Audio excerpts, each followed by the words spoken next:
I grew up in a farm town, and the only place to get groceries besides the grossly overpriced Shopco on the edge of town was the family-owned supermarket, Robertson's. The Robertson family was very attractive in the community, but also had a reputation for misery to straight-up evil, depending on who you asked. If you asked me and the rest of the bag boys, Robertson's had a dark aura around it. Many features contributed, like the vaulted ceilings in the back room, the creaking floors in the offices upstairs, and the door hidden behind a pile of old shelves that seemed to lead under the loading docks. The worst was the patriarch of the Robertsons, Blaine. He was too old to handle the business decisions, but was too stubborn to let his toupee-tooting son to take it off his hands. So he spent his days shuffling around the floors, agonizing the bag boys at every turn. He'd chastise us for clocking in more than a minute early, and he'd chastise us for standing at the clock with a minute left on our shift. He'd chastise us for laziness the second we weren't actively moving items. I always joked that Blaine was a vampire. He just refused to pass. Why else is there never a call over the intercom for kids who lost their parents? One night, my suspicions were reinforced. Blaine had showed up about 9 to take care of some office work upstairs. With all of our closing duties done, my partner for the night and I lollygagged in the storeroom right at the foot of the office stairs. When 10 rolled around and it was time to close, I figured I'd let Blaine know we were locking up, and I started up the stairs and suddenly noticed it was dark. I got to the top and looked around. Not a single light in the offices were on. We had been standing at the bottom of the stairs the whole time, and Blaine had never passed us. Even when Blaine isn't looking like Nosferatu, strange things happen upstairs. The exposed water pipes leading upstairs twang like someone hit them with a hammer. Footsteps on the creaky floors echo through the whole back room. And all of this happens when the offices are pitch black, as we stand next to the stairs. One night, my partner and I got freaked out by the noise from the offices and decided to spend the remainder of the shift lapping the store. But as we walked perpendicular to the aisle, a can of green beans halfway down the vegetable aisle suddenly fell off the shelf. We put it back in place and started walking again. 2 aisles down, another can fell off. This time, as I put it back in place, a can 15 feet down the aisle flew off the shelf. We left that one sitting 100 yards around the cash register for the rest of the shift. To top it off though, a bag boy requested to be taken off night shifts after an experience he had in the break room. The break room has 2 small bathrooms, male and female. He was taking his dinner break when he had heard a baby crying from the women's bathroom. He had been there 5 minutes already and hadn't seen anyone come in, much less a baby. He ensured the crying for 5 more minutes before he got concerned and knocked on the door. Repeated knocks and questions got nothing back except for the non-stop bawling. He was finally convinced something had happened to the mother and cracked the door open, only to find the room dark and empty.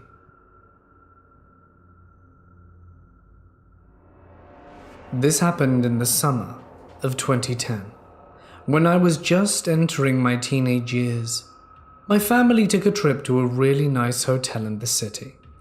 I can't really remember why we decided to take the trip, but I remember a lot of family friends coming with and staying in adjacent rooms. I've never asked my parents, but it's not important to the story. I'm a bit of a scaredy cat, and always have been. I'm a pretty skinny, fragile kid, so I get spooked pretty easily, even now. This, however, was almost definitely not me freaking myself out like I normally did. Looking back, I'm incredibly lucky I trusted my instincts. This hotel had a strange design to it.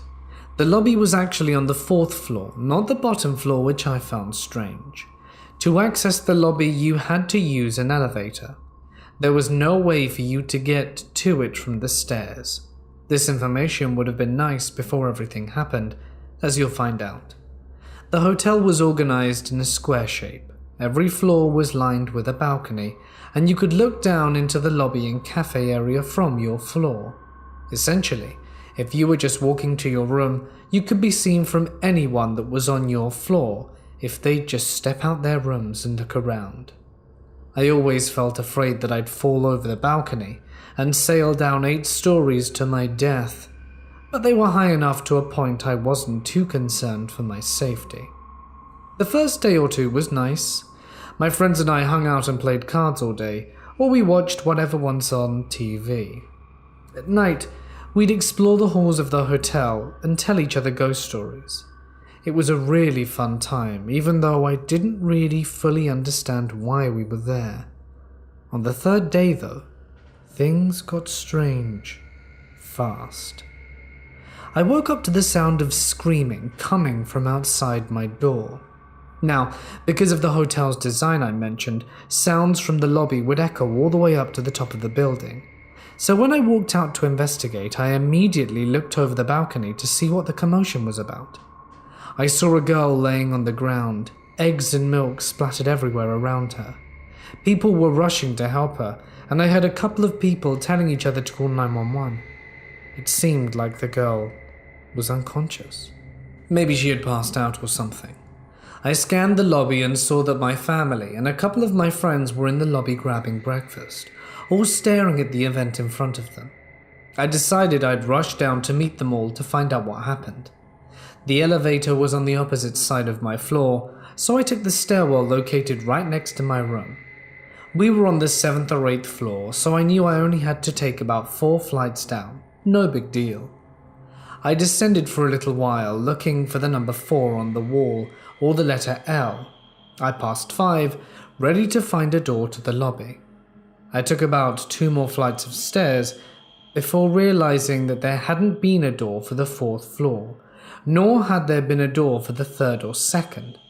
Now, at that point, I probably should have turned back, but I continued down because I was tired and didn't want to climb back up. There were some weird side hallways that went into pitch black areas with a bunch of piping and wiring, and I thought I would be curious and explore. I passed them by. I quickly hit the bottom floor, a dimly lit cauldron with cinder block walls and concrete floors. In front of me was a set of double doors. I hesitated at first, but I assumed that this was just another way back to the lobby, so I opened them and entered. Behind the doors was a massive warehouse-type room, probably the size of a smaller basketball stadium. The only light coming in was from the stairwell behind me, so I really couldn't see much. Chairs were stacked and covered in plastic wrap. Tables lined the walls, and in the distance, I thought I could see boxes stacked and lined against the wall as well. It was probably the storage room for the hotel. I looked around and saw an elevator in the back of the room, so I made my way towards it. I closed the door to the stairwell and began to walk into the dim light. The room was super muggy and dusty, and it seemed like no one had been down there in a while. As I got closer to the elevator, I noticed it was a little bigger than the elevator in the lobby and other floors. I pressed the up button, but to no response. There was a card swiper next to the buttons. Must have been for employees only, I thought. I turned back towards the stairwell doors, making my way past the chairs and tables along the wall. When I got to the door, I gave it a tug. Locked. Of course. This is when things started to hit me, and I realized I was stuck in the dark, dusty basement of the hotel. I didn't have a phone because my parents wouldn't let me get one until I graduated middle school, so I couldn't call anyone. Everyone likely assumed I was still asleep in the room, so I began freaking out, believing that no one was going to look for me. I searched around the warehouse looking for other ways out. Some areas of the place were better lit than others, so I looked around in areas I could see first before starting on the darker side of the room. There was one other set of doors that I found, but it happened to be locked as well. I began to cry, scared that no one would ever find me in the basement. I swear it felt like hours, but I think only a handful of minutes passed before I heard the door creak open. It wasn't the door from the stairwell, rather the second door I had found. A slim, middle-aged man in a lab coat came out the doors. Now, if this was some 21-year-old me seeing this man, I would be very confused as to why a guy was wearing a lab coat in a hotel. I was only 12 or 13 at the time, so I immediately was relieved at the sight of an adult who looked smart. I approached him, tears in my eyes, and immediately he looked surprised to see me, as you'd expect. "What are you doing down here?" he yelled. "I got lost on my way down to the lobby, and I've been locked in here. Do you have a key?" I was shaking, eager to get out of here. He didn't answer my question, and instead said, "I know a way out of here. Follow me." He began to walk to the doors of the stairwell, and I followed, relieved that someone had finally come to save me. We approached the doors and I began to reach for the handle, but he continued walking. "Isn't it right here?" I asked him. I will never forget the look on his face when I said that. He looked nervous, and though it was dim, I could see sweat glistening from his forehead and behind his glasses. "No, this way," he said sternly. I continued to follow him, but I was now nervous myself. We had passed the door to the stairs and were now heading towards the darker side of the basement, away from the elevator. He looked like he had no clue where he was leading me, and he kept checking around him, almost as if he was taking in his surroundings for the first time. We turned a corner and began walking towards the boxes, a dead end. I immediately froze, realizing that something was very, very wrong. This guy had no idea where he was going, nor did he appear to work at the hotel. I said in a shaking voice, "Where are we going?" He turned and said, "This way, just follow me." I knew that there were no doors by that boxes. I had checked there first after I found out that the door of the stairwell was locked. I wanted to thank whatever God was up there for giving me an idea. I started yelling as loudly as I could. I yelled so loud it gave me a headache, and the man, irritated, began yelling at me and plugging his ears. "What are you doing? Be quiet!" I continued to yell. Finally, the man snapped and began quickly walking towards me. I went into a full sprint towards the stairwell door, hoping to God they'd be magically opened. He didn't run after me. He walked sternly behind me, muttering things like, "Stupid idiot," and other kind of compliments.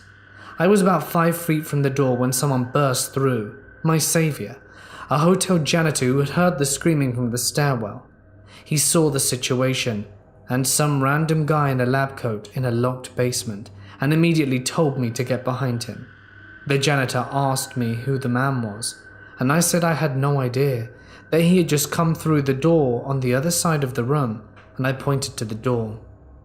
The janitor quickly radioed into the desk that he had found a child in the basement, and quietly, so that I wouldn't hear, said, "This man came from outside. Get security," or something like that. The man in the lab coat started trying to argue with the janitor, claiming that he was simply looking for a bathroom. The janitor clearly wasn't buying it, and kept saying things like, "Wait till security gets here and talks to them about it." I was standing beside him the whole time, trying to take in what was happening, confused out of my mind. Eventually, an employee from the front desk arrived and took me back up to the steps of the lobby where I met my family, who surprisingly had no idea that I was missing. I told them the story, crying and shaking, and they hugged me tightly, thanking the employee over and over for their help. I never got to thank the janitor, though. Looking back now, I have absolutely no clue what the man was doing in the basement. I don't have any information as to what happened afterwards or who he was. I know for a fact that the incident with the girl in the lobby was unrelated, something about low blood sugar. I've thought about that day a lot, and the only explanation I can put together is that the door I'd found on the basement led to the streets of the city where he must have wandered from. I don't know what his intentions were, why he was wearing a lab coat, or why he chose to pretend to know a way out. To be frank, this could have just been a huge misunderstanding of some sort, and I just chose a really bad time to get lost. But all I know for sure is that if I hadn't screamed my lungs out, I might not have been telling this story in the same way, or at all. So strange man in a lab coat wandering around a dark, dusty hotel basement. Let's not meet.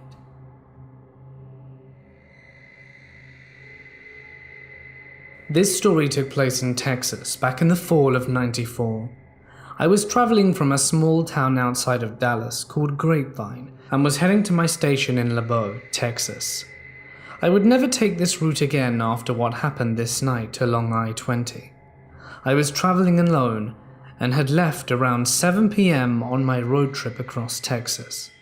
If you've ever been to Texas, then you know that you can drive for hours on end and still be in Texas. Anyway, this story takes place about 30 minutes outside of Abilene and would change my life forever. I decided to stop at a rest stop along the highway to stretch my legs and to take a leak. I noticed a woman in a late 70s model Ford parked in the lot when I got out. I went in, did my business, had a smoke, and before I left, I noticed the woman was still sitting in her car. So I walked over and knocked on the window, which startled her. I asked if she was okay and needed help. She smiled and said that her tire was flat and that her battery had died while she was waiting there. I asked if she had a spare tire, and she said no, and I asked if anyone was going to get her, and she said her daughter was supposed to, but it's been several hours of waiting. I asked her where she was going, and she said Abilene. I offered to give her a ride if she wanted. She started crying and said that would be wonderful. So we started heading there and making small talk. I told her I was in the Air Force and heading to Lubbock, and she said that was wonderful and hoped that I really enjoyed it. I did notice that she kept looking in the mirror, so I asked if everything was okay with me giving her a ride. She smiled and said everything was fine, and she was just happy that someone had stopped. So we finally get to her house in a small suburb just out of town. She thanked me for her ride and hands me a scrap of paper with her home number on it. She asked that I can call her when I get to my destination, so she knows that I made it safely.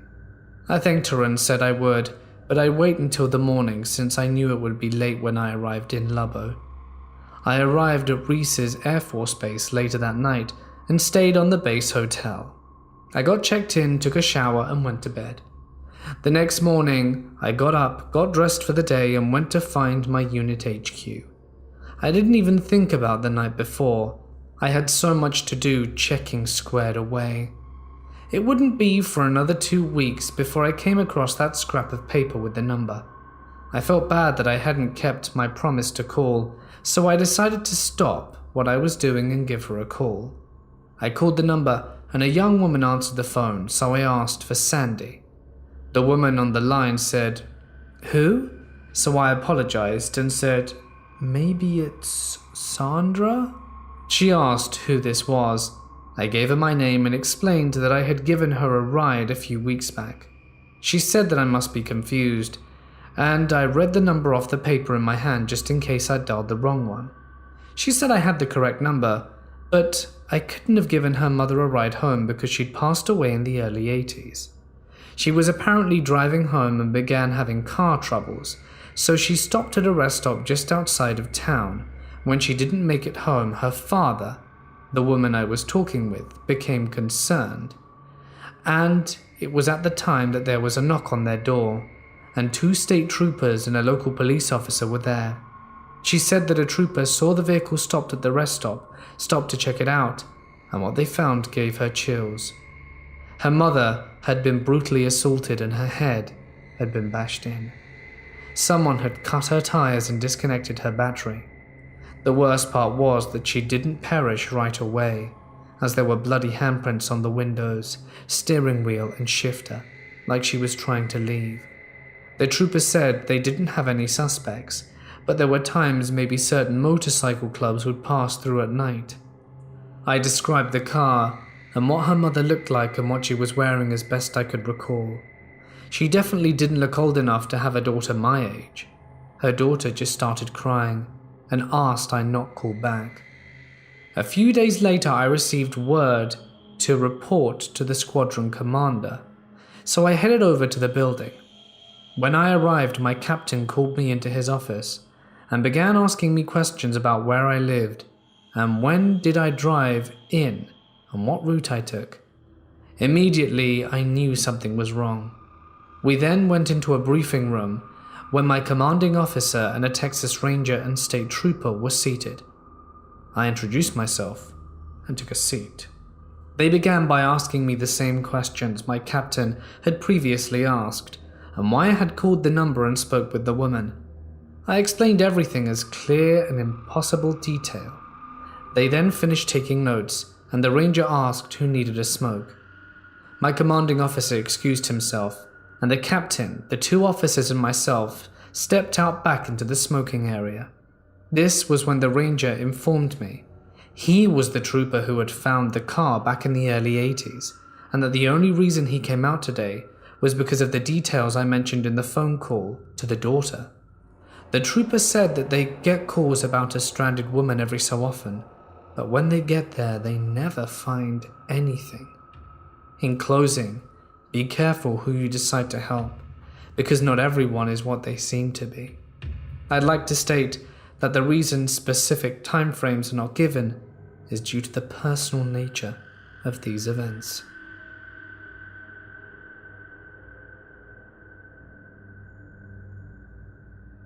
I used to work graveyard shift in a nursing home in Texas, and there were 3 occasions that I saw what I considered to be shadow figures. Nothing scary happened, but it's the only occasion I've been at where I've had personal paranormal experiences. Maybe a week or 2 before this occurred, a man passed away suddenly after waking up and following his normal routine. He went from getting himself dressed and going for his daily walk, and after having 1 coffee, in the time it took him to ask for another cup, he suddenly stopped breathing and was gone. During normal work duties, I saw a completely black head peek around a corner, and then go back to being obscured by the walls, like a man peeked around the corner, then went back on the hall. There were no noises associated with anyone leaving a room or anyone walking down the hall, and when I went to investigate the hall where the man peeled around the corner, there was no one there. The man that suddenly passed away lived in a room down the hallway, and the head peeking around the corner, I think it's him. Maybe he just hasn't been able to move on yet. The second incident was when I was working graveyard shift. We did some housekeeping duties since a lot of people sleep through the night, and I guess they wanted to give us something to do. So I was dusting around the TV and saw a human shadow walk behind a couch reflected in the TV. Again, no sounds of a resident opening a door. So at this point, everyone was in their rooms sleeping. I assumed it was my co-worker, since I hadn't seen her in a little while, so I figured she was doing some cleaning in another area. A few minutes later, while I was still dusting, she came out of the area where we do laundry, so clearly that wasn't her. Again, there was no resident up because the walk that I saw was completely fluid and did not resemble a resident, as they all were not physically able to walk like the figure I saw reflected. It was someone in their 20s, with no physical difficulties. That's how they walked, and there was no color reflected in the TV. It was fully black, like a walking shadow. That unsettled me for a while. The third incident is there was a woman who knew was passing away. Our duty with her was to keep her clean and comfortable while she was in the process of passing. That night I saw through the window of the nurse's station a pure white shadow walk one way down the hall the woman was living on, who was in the process of passing away. Then I saw the figure walk the other way down the hall. I then saw the figure walk the first way down the hall again. To this day I didn't know why the figure was white when the first 2 figures I saw were black, but I'd like to think it was the woman's guardian angel of some kind, staying with her or waiting for her to pass to take her to the afterlife. After moving to Mississippi and getting jobs here, I've had no more paranormal experiences, so there must have been a high level of energy at that place in Texas. It was a fairly new facility, so maybe that had something to do with stirring up energies.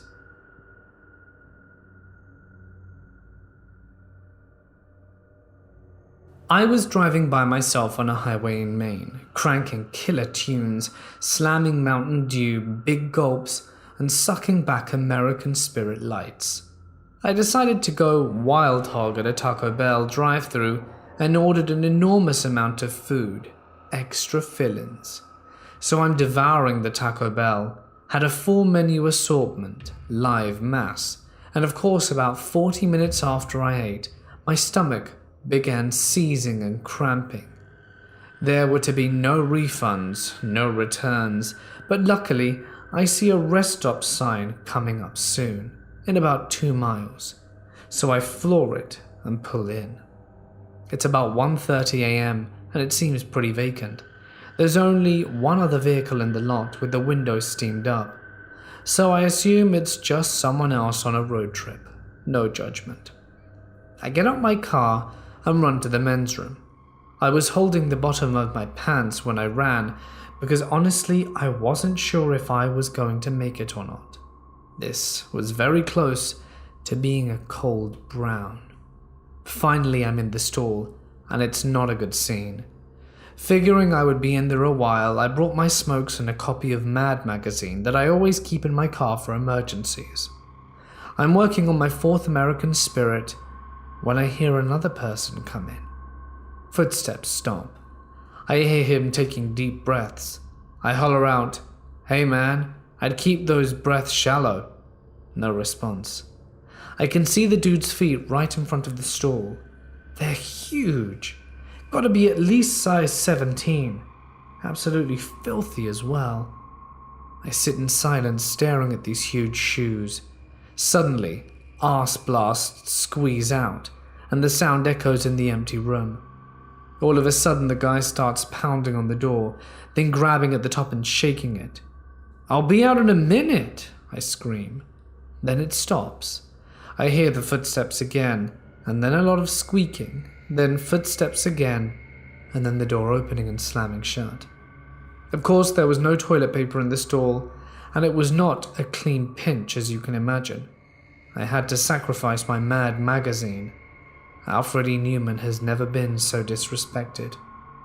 I exit the stall and see in marker written on the mirror, "See you outside." It was signed Nitro. I'm born and bred in Maine. I've met a lot of guys who go by Nitro. Not a one do I want to meet alone at a rest stop in the middle of nowhere in the middle of the night, so I'm terrified. I hatch a plan that I'm just going to go for it. I open the restroom door and sprint to my car, not looking back, and I run, and I hear shuffles and footsteps behind me.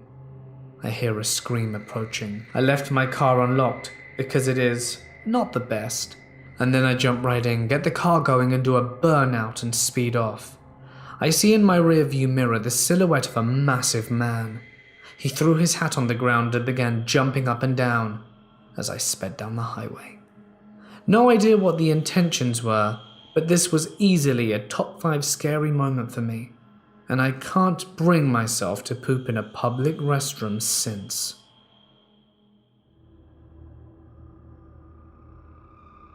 This happened after work this past Christmas Eve. I work a later second shift from 5 p.m. to 1 a.m. or until we're done.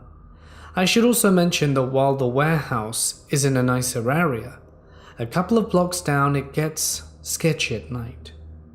We've gone down around 2 a.m. and me and my one friend were the first out to the parking lot and were standing there talking while we're warming up our cars. We were talking for maybe 5 to 10 minutes, and during this time I saw this small sedan drive by, slowly, but didn't think much of it because it was a little icy out, and I figured we were just being cautious. But then I saw it slowly coming back down the road from where it came west and pulled in and parked in the parking lot across from us, which was strange because it's a welding shop parking lot, and no one's ever there past 10 p.m. besides police doing speed traps. At that point, I pointed it out to my friend and he said he noticed it as well and thought it was weird. Then this big dude got out the car and walked across the street over to me and my friend while the car he got out of drove off. He asked my friend for a smoke, and as he did that, I walked over to my car to start scraping it off so he would hopefully just not talk to me. But as soon as I stepped back out of my car with my wallet in hand so I could use one of my cards to scrape the windows, he called over to me. I didn't want to be rude even though something felt off about the situation. But I said, screw it, there's cameras watching me and the rest of the workers should be out in 10, so I'll be fine. I'm 6 foot, 180 pounds, soaking wet, and the dude was a good bit bigger than me. I'm guessing 6 foot 2, 6 foot 4, and a solid 250 pounds. He was trying to make small talk with me and ask about what we do there, how it sucks we have to work on Christmas Eve and just random stuff like that, but I got the feeling he was sizing me up. So even though I have extreme social anxiety and can barely make eye contact with people I know, I remember my grandpa always telling me if I'm in a sketchy situation with someone to stand tall, chest out, and make direct eye contact the entire time. Essentially do whatever makes you look like you aren't scared or nervous, so you look like you're more trouble than you're worth.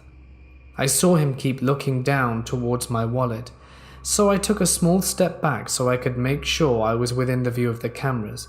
Then he said, hey man, do you think you could give me a ride to my house?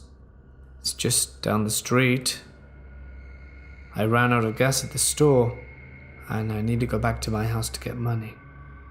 Now, the grocery store he said his car ran out of gas at is about a mile away down the road to the east. Yet the dude came from the west, and also if he needs a ride to his house in the west, why wouldn't he have just gone there from the person who dropped him off who came from that direction in the first place? I then remembered reading online somewhere that around the holidays people will do whatever they think they can to try to get someone to give them a ride and then force them to take you back to their house and rob them. At this point I'm like, screw this, he's trying to rob me. So I walk back towards my car since I know I have a giant utility knife under the seat and tell him I'm good and to please get off company property. And he was like, come on man, it's Christmas Eve, while looking visibly pissed. And I said, that sucks dude, get off the property. At this point I'm in my car, and he can see me reaching under the seat, and he turns and walks away and disappears in the alley a block away. I then go over to my friend's car and tell him what happened, and he said the dude was trying to get him to give him money for smokes, and then tries to convince him to give him a ride to the ATM. 2 days later, a picture of the same guy is on the local police department Facebook page asking for information on him because he was wanted in relation to a string of armed robberies that happened during Christmas time. This is something that happened to my best friend and I a few years ago. While my best friend at the time and I were seniors in high school in 2016, we went on a weekend trip to visit my grandmother a few hours away from my town in Georgia, USA. The town we lived in was comparatively small for the state, but one of the biggest towns within a few hours. But we had to travel about 2.5 hours through tiny, somewhat redneck towns to get to my grandmother's place. We were on our way back home when we had to stop at a gas station literally in the middle of nowhere. I'm talking cornfields, cotton fields, streets with no signs or lights, not even stop signs, and definitely no cell service. The convenience store attached to the gas station had maybe a few snacks inside, but looked deserted from the outside, and there were no other cars nor people in sight. And we didn't bother to get anything other than gas. I paid with my card, mainly because I didn't want to leave my 5'1", 100-pound friend alone in the car while I went inside alone. Another car pulled up on the other side of the single gas pump while I started pumping gas, and because of everything I'd read and heard about on YouTube and Reddit, I'd already had a weird feeling and decided to stay alert and stand outside the car with my driver's side door open, so my friend could see and hear everything that was going on. That's when a thin, late 50s-ish older man got out the car and seemed to be paying at the pump and standing beside his car while he got gas. But after a few seconds he walked around the pump and maneuvered himself around my car door to stand within a foot of me and asked if he could pump my gas for me. Luckily, the gas nozzle was locked, so it was pumping without me having to hold it, and I immediately placed myself between the opening of the door and the man, and prepared to either shut the door with me inside it or move and slam it behind me to protect my friend if necessary. I calmly told him no thank you and that it was fine. He looked up and down at me with the corner of his lip tilted and said, "Pretty girls like you shouldn't be out here all alone, and you definitely shouldn't have to do this by yourself. Let a man help you, baby," and covered my hand with his own as he reached for the gas pump I was holding. I jerked my hand from underneath his and slammed my car door shut, thinking the last thing I would want is for him to jump in my car and drive away with my friend in the passenger seat. Orange flags started tinging red, then my usually over-polite demeanor turned serious, and I remembered something that I'd read before on this subreddit, and it said, "Better safe and to seem mean rather than polite and uncomfortable." And they're right. So I responded, "Sir, get away from me. I can pump my own gas and I've already said no thank you. Leave us alone." He didn't move, only raised his chin and managed to make eye contact with me, all lip tilt, gone. I stared him down and figured I'd gotten enough gas to last us enough time to get the hell out of wherever we were. So I maintained eye contact, pulled the nozzle out and basically threw it back on the pump before getting in my car and driving away before he'd even noticed. As we drove away, I glanced in the rearview mirror and saw that his car wasn't even being filled up with gas, telling me he was driving by and decided to help a damsel in distress out. My friend was shaking the whole way home, telling me she would have just let the man pump her gas. But I'm just glad some of the confidence I'd gained from learning about these stories helped me stay attentive and respond confidently enough to get out of this situation. So creepy gas man in the middle of the ghost town in Georgia, let's not meet. I grew up in South Texas, more widely known as the Rio Grande Valley. I'm the youngest of 3 kids and we all lived with our mom and stepdad in a great big red brick house. It was quite a culture shock moving from the piney woods of East Texas all the way to the flat, desert-like lands of the RGV. There were hardly any trees, mostly just palm trees and shrubs. We saw a cactus here and there, and the wildlife consisted mostly of jackrabbits, rattlesnakes, and armadillos. When we started school, we learned quickly that the people there were superstitious, to say the least. I was in 2nd grade when we moved into that house on Jackie Street, and right from the beginning I felt an unease. I used to be a happy-go-lucky kid with nothing to worry about. I made friends with all the neighborhood kids, and I even became best friends with a girl who lived directly behind us. She had the most superstitious family out of anyone I'd ever met. She was the eldest of 4 girls, and their mother was very overly protective, at least in my eyes. She wouldn't let them watch Harry Potter because it is associated with witchcraft. They went to church 3 times a week, and they didn't celebrate Halloween. With all that being said, the mum loved to tell ghost stories and Mexican folklores. It was one of the coolest things about her, and the thing I loved most about visiting their home. One night she told us the story of La Mujer Lechuza. Basically, in my own words, it's about a witch or bruja that can turn into a large owl. Typically it will transform into an owl with a woman's head, or a large owl the size of a human, with a few things that are off-putting. If you see a lechuza, you're supposed to pray for your life in Spanish, and, supposedly, it should leave you be. It's also been known to make a whistling sound like a human whistling. If you answer it back with a whistle of your own, it will swoop down and carry you away. If you wake up in the morning and see large scratches on your doors or windowsills, it means that the lechuza was there and is coming for you. So you must prepare yourself accordingly. I can't whistle, and my friend's mum knew this. So she would jokingly tell me I wouldn't have anything to worry about. She would also lovingly tell my friends and I that we are gorditas and that we couldn't be carried away easily, which means we're carrying a little bit of extra weight round the middle, if you know what I mean. After years of hearing these stories in various ways from teachers, other friends, parents, and in books, it was about as stuck in my head as any old wives' tale. I would get excited hearing about it around Halloween and at school. It was just another scary story to give kids an adrenaline rush. I never thought that they were reality. This next thing happened in the summer of 5th grade. My best friend and I were on her trampoline. It was summer, maybe 10 p.m, kind of late, with a full moon up.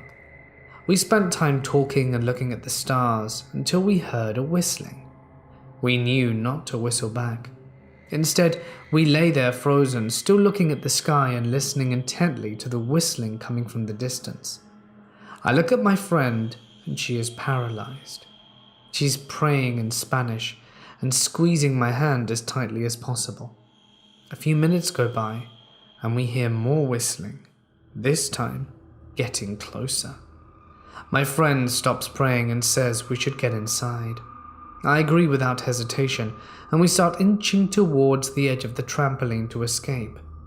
But in that moment I hear it, and I'll never forget the bone-rattling sound and the twisted images that scarred me for life. We felt the wind from its wings and saw it maybe 15 feet above our heads. A huge, white, snowy owl, maybe 12 feet wide from wingtip to wingtip, floating right above us. Its eyes were jet black, and it mostly looked like an owl. But its feet, they were human, but had long black talons that seemed to twitch as it was cold. Demonic eyes stared down at its prey. It locked eyes with me and let out a screech.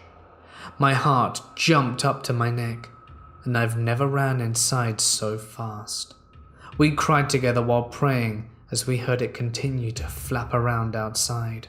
We held on to each other with her rosary in our hands and continued praying as loudly as we could, when all of a sudden it was gone, on to find its next victim, no doubt. We're both terrified of owls to this day. We don't even look at them in books. Every time I see one, I think of the face of the lechuza, almost human and almost owl, a strange demonic hybrid not of this world. Believe the tales, don't go outside alone, and never respond to strange whistling. Something might just snatch you up and carry you far, far away. I work as a nurse in a psychiatric unit, which is conveniently tucked away around the back of an old hospital.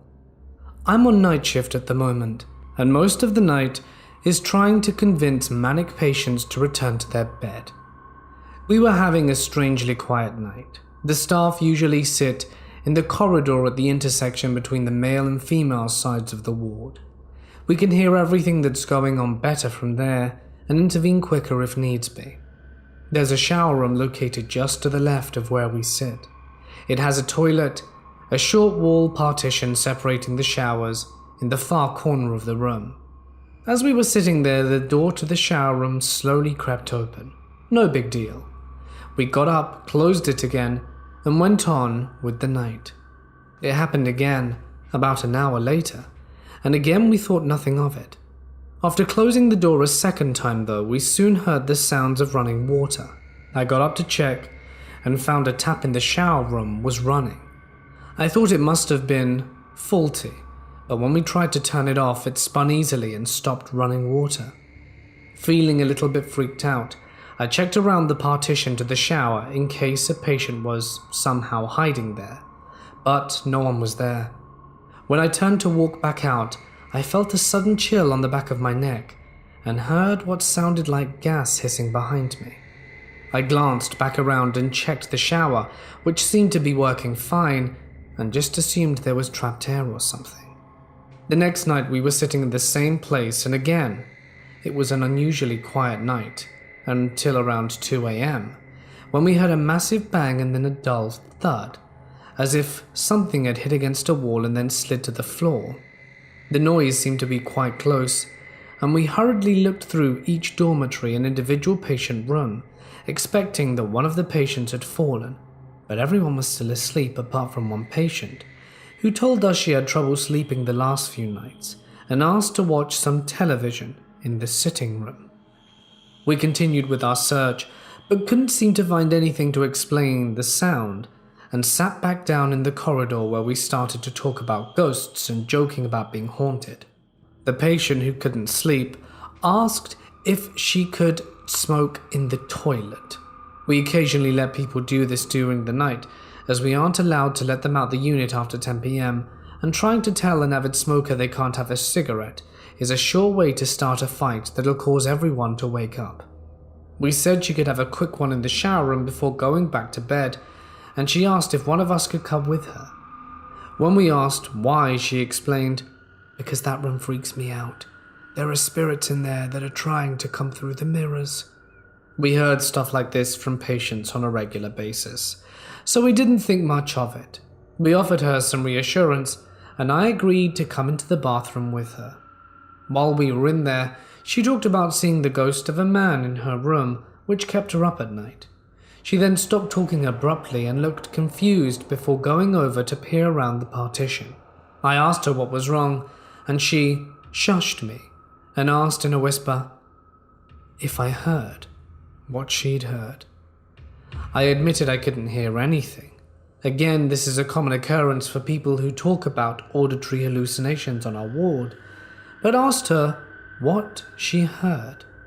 She said she thought she could hear a dripping sound, but there was no water running, and when she checked behind the partition she heard a hissing sound. I suggested she finish her cigarette and get back to bed, and she asked for some medication to calm her down, then said, "Man, I hate that bathroom.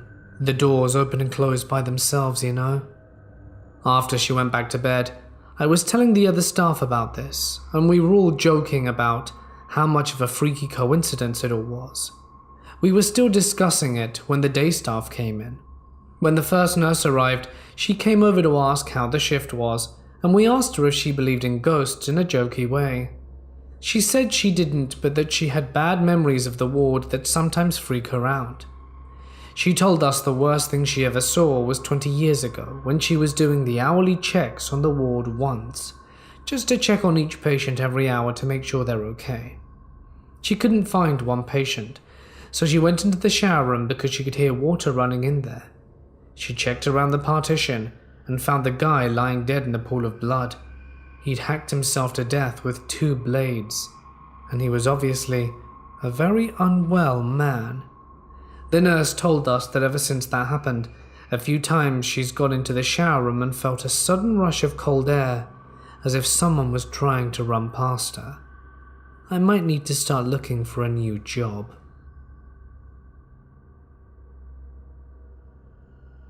This incident occurred this last spring. Let me set the scene and give a little bit of backstory. I was driving from Minnesota to Iowa for a music festival and decided to leave Thursday night because 1, I generally prefer road tripping at night as there's less vehicles on the road, and 2, I wanted to get to the festival grounds as early as possible to secure a good camping spot. Fellow festival goers will surely know what I mean. All is going well. I'm about 2 hours away from Des Moines, and I realize that I really have to pee. Now, for those of you unfamiliar with long drives, mostly rural interstate highways, rest areas can be a godsend when the gas station, especially the ones open after midnight, are few and far between.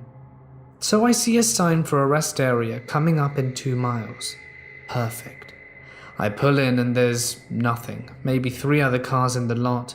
They are generally quite quiet on first glance. Nothing seems out the ordinary. However, I just have a general feeling of unease as I pull into park. And I'm not one to ignore my intuitive reaction to things, but I just really have to pee. Luckily, my little brother had given me this badass little taser because he knows I often like to go adventuring in various wooded areas and whatnot, usually at night, and he wants me to be safe. I grab it just in case and run to use the bathroom. Not 30 seconds later, I close my stall door, and I'm the only one in the building when I hear someone yelling, "Babe?" It's unintelligible. It could have been Babe or my name, just the way they were hollering. At this point, my heart started beating pretty fast, and I'm hoping he leaves the general building. But no, I hear the main door to the women's restroom get kicked open, and of course he comes to the only stall door that's shut and starts mumbling something I can't make out. And in my sternest possible voice, just said, "Dude, what do you want?" He finally says something I can make out. "Looking for my girlfriend." "You don't know me. Get the hell out of here," I reply. He proceeds to ask my name, like, "Dude, I'm not even your girlfriend." And at this point he starts shaking the door. So I turn on the taser and repeated, "Get out," before hitting the little button that makes the taser do its thingy. Luckily, as I hoped, just the sound of it was enough for him to quickly get out and repeatedly apologize. I sat there for a good 10 minutes trying to regain my composure, and then quickly walked out to my vehicle, taser at the ready, and booked it out of there immediately.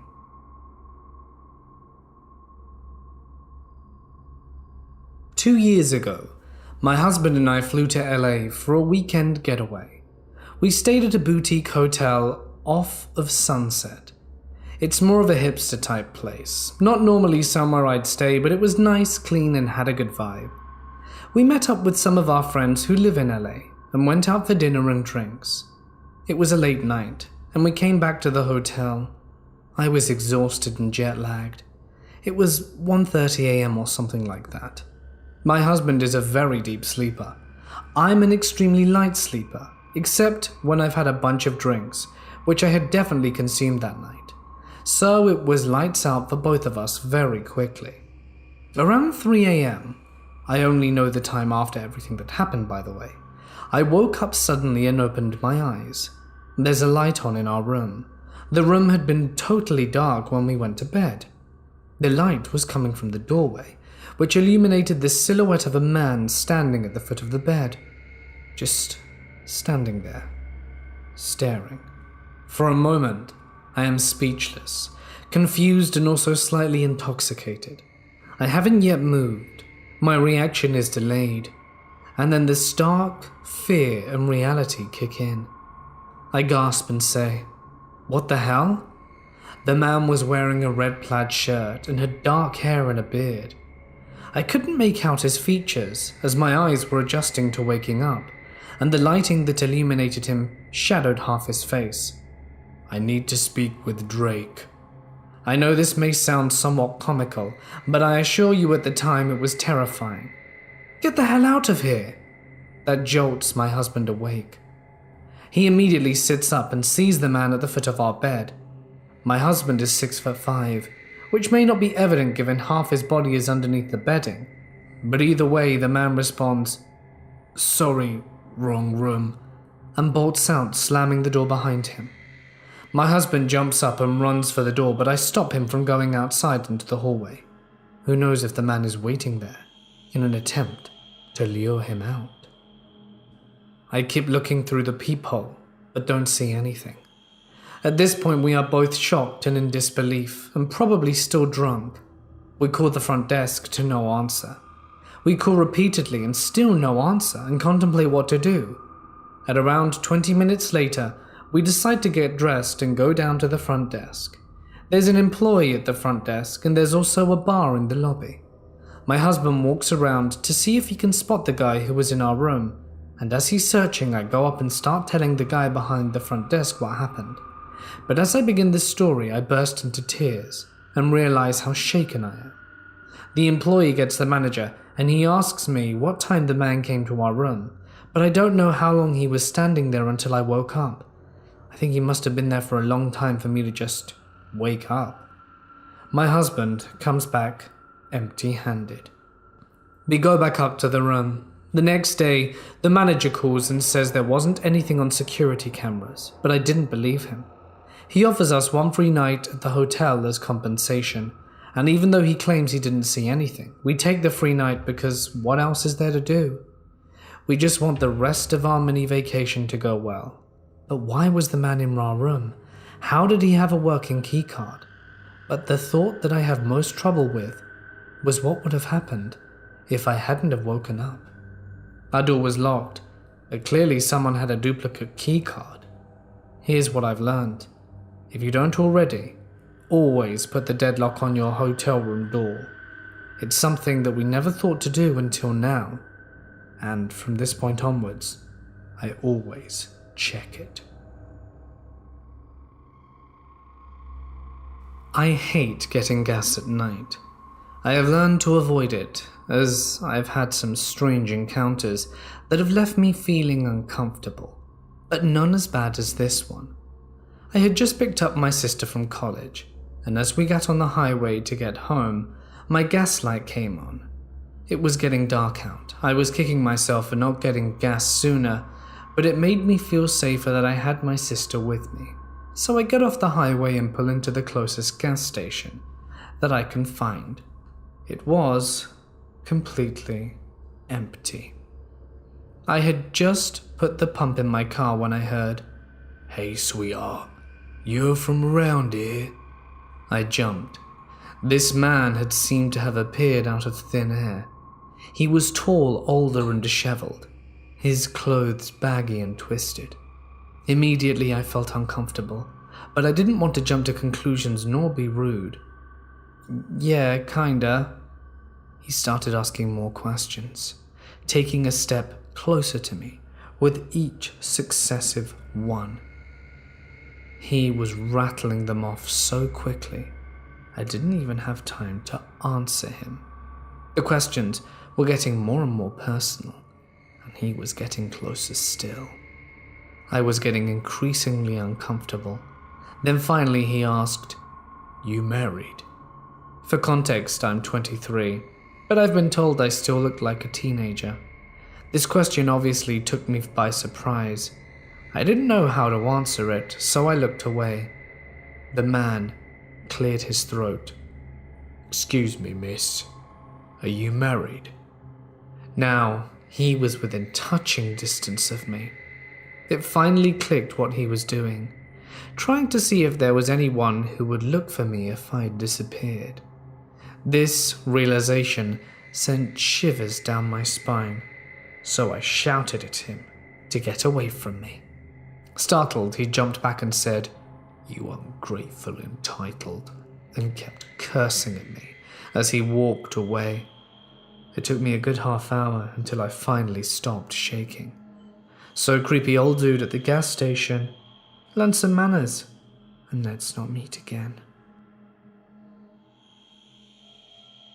I'm a 20-year-old college student who works part-time on weekends as a night shift security officer on campus. My partner is a 22-year-old student in the same situation, same company and job. This experience is theirs. We are both currently on duty at different posts, and they messaged me about this experience a few minutes ago. I'm sharing it on their behalf. My partner is called Jay. They're currently working at the front desk of the Fine Arts building of our college. The building is on Broad Street, the main street of our city. Around the time of night, 3:30, there would be the occasional student coming out of that building, and a pedestrian on the street every now and then. Jay's security cameras show the area just outside the building, including footage of the dumpster and back parking lot and the sidewalk out front, which is well lit by the street lamps since it's a main street. The cameras have about a 5-second delay, but show smooth enough footage. Jay messages me. I just watched a person dissolve on my camera system like the wind blew them away. It wasn't any kind of screen glitching I've ever seen. Upon questioning them, they told me they saw what looked like two figures wearing hoodies with their hoods up, who were not identical that seemed to be walking together.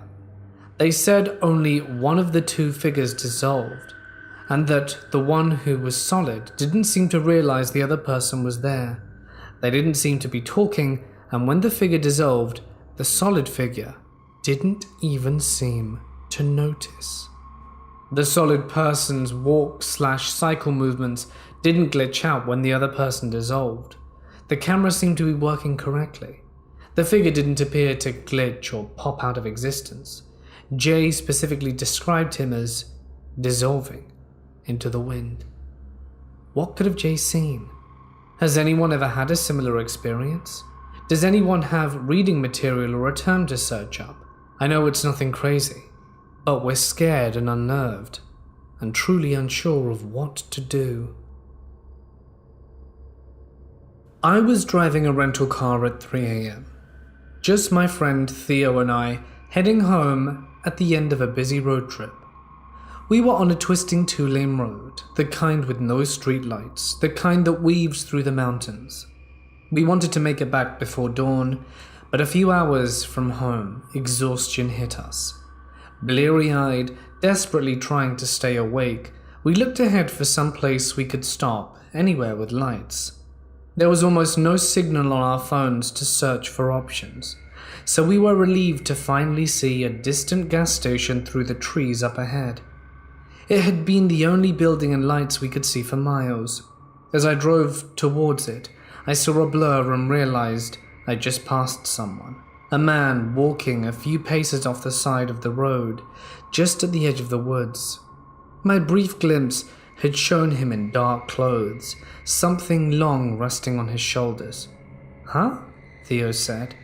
I made some in the sound of acknowledgement. We'd both seen it. Weird, but we weren't concerned. We were too exhausted to care. And then we were both frustrated when the gas station turned out to be a small medical clinic, long ago converted from a gas station. They'd kept the typical awning above where the gas pumps would be, and the lights were on the outside. But the office was dark. We eased down the narrow gravel drive and paused in front of the buildings anyway, trying to get enough signal on our phones to look for a hotel, or somewhere safe to nap. Signal was still spotty, so we were resorting to paper maps. Neither of us felt great about this spot, even if it was a little island of light in the dark area. This was when the man showed up in my rearview mirror, continuing to walk along, keeping at the edge of the pool of light. I had an immediate bad feeling and started the engine.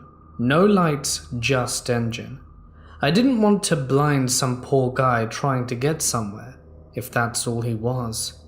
He passed us by. I saw his back and realized he was carrying a flag on his shoulder wrapped with a cord. I couldn't quite make out the type of flag.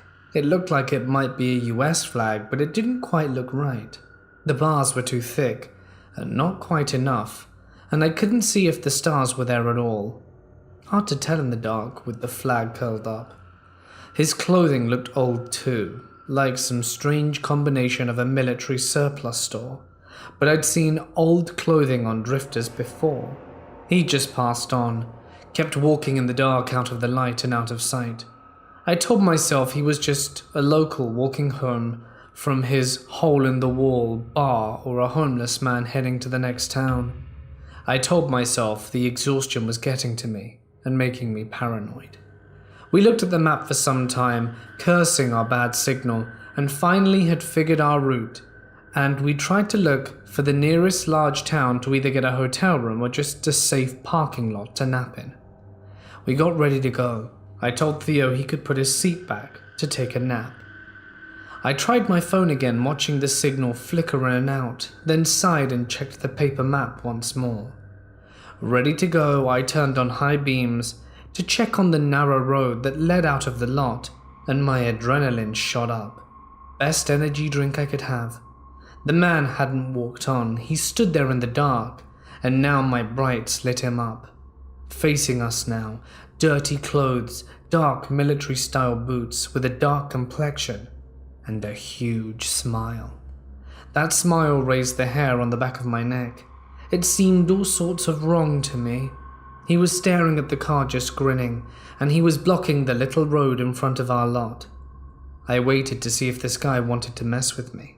He'd have to come closer. He had waited a good distance away. I could wait for him to move. I checked behind me, gauging if I could back up, but it had been a weird turn into the place, a gravel road, plus several concrete poles to move between, and it would not be a speedy path in reverse. I didn't know this car well, and I was not confident I could reverse it without getting into an accident. I glanced at my sleeping friend. Then the guy was suddenly in front of our car. I'm still not sure how he could have done that. It must have been only a few seconds while I was looking away. I can only blame the exhaustion, how he was suddenly just there, lights shining on his white teeth and his huge weird grin. I must have made a noise, because my friend woke and sat up. "The hell?" he managed, and the guy just stared at us, just grinning at us in the headlights, standing right in front of my car, just grinning. "Some crazy guy," I murmured. We had both lived in big cities, dealt with crazy types before, if they weren't armed. Usually they were nothing to worry about, and I saw no weapon, and I was wary, but not afraid. Then I noticed a heavy-looking point at the end of his flagpole, still resting against his shoulder, and the mental image of him spearing into our windshield, or just down into the hood of my car, was suddenly vivid. I had no idea what was going on, but I did not want to give this middle-of-the-night crazy guy a reason to attack the car, and I knew I couldn't reverse quickly to get out of there. I waited, mentally willing the weird nutcase to walk on with his weird flagpole and clothes. I have no idea how long he stood there, just staring at us and grinning, and after what seemed like a long moment he began moving, but moving against the car, sliding to the side, slowly coming around to one side but dragging himself against the side of the car as he moved. The car shifted slightly with the weight, and I could hear the side of cloth drag and the wooden flagpole on by the side of the car. A small, ridiculous part of my brain congratulated me on buying the insurance for the rental car, as I was sure he was scratching it. The grinning man gripped the driver's side mirror, as if using it for support, and leaned down. I saw a glimpse of a grin through my side window and looked away.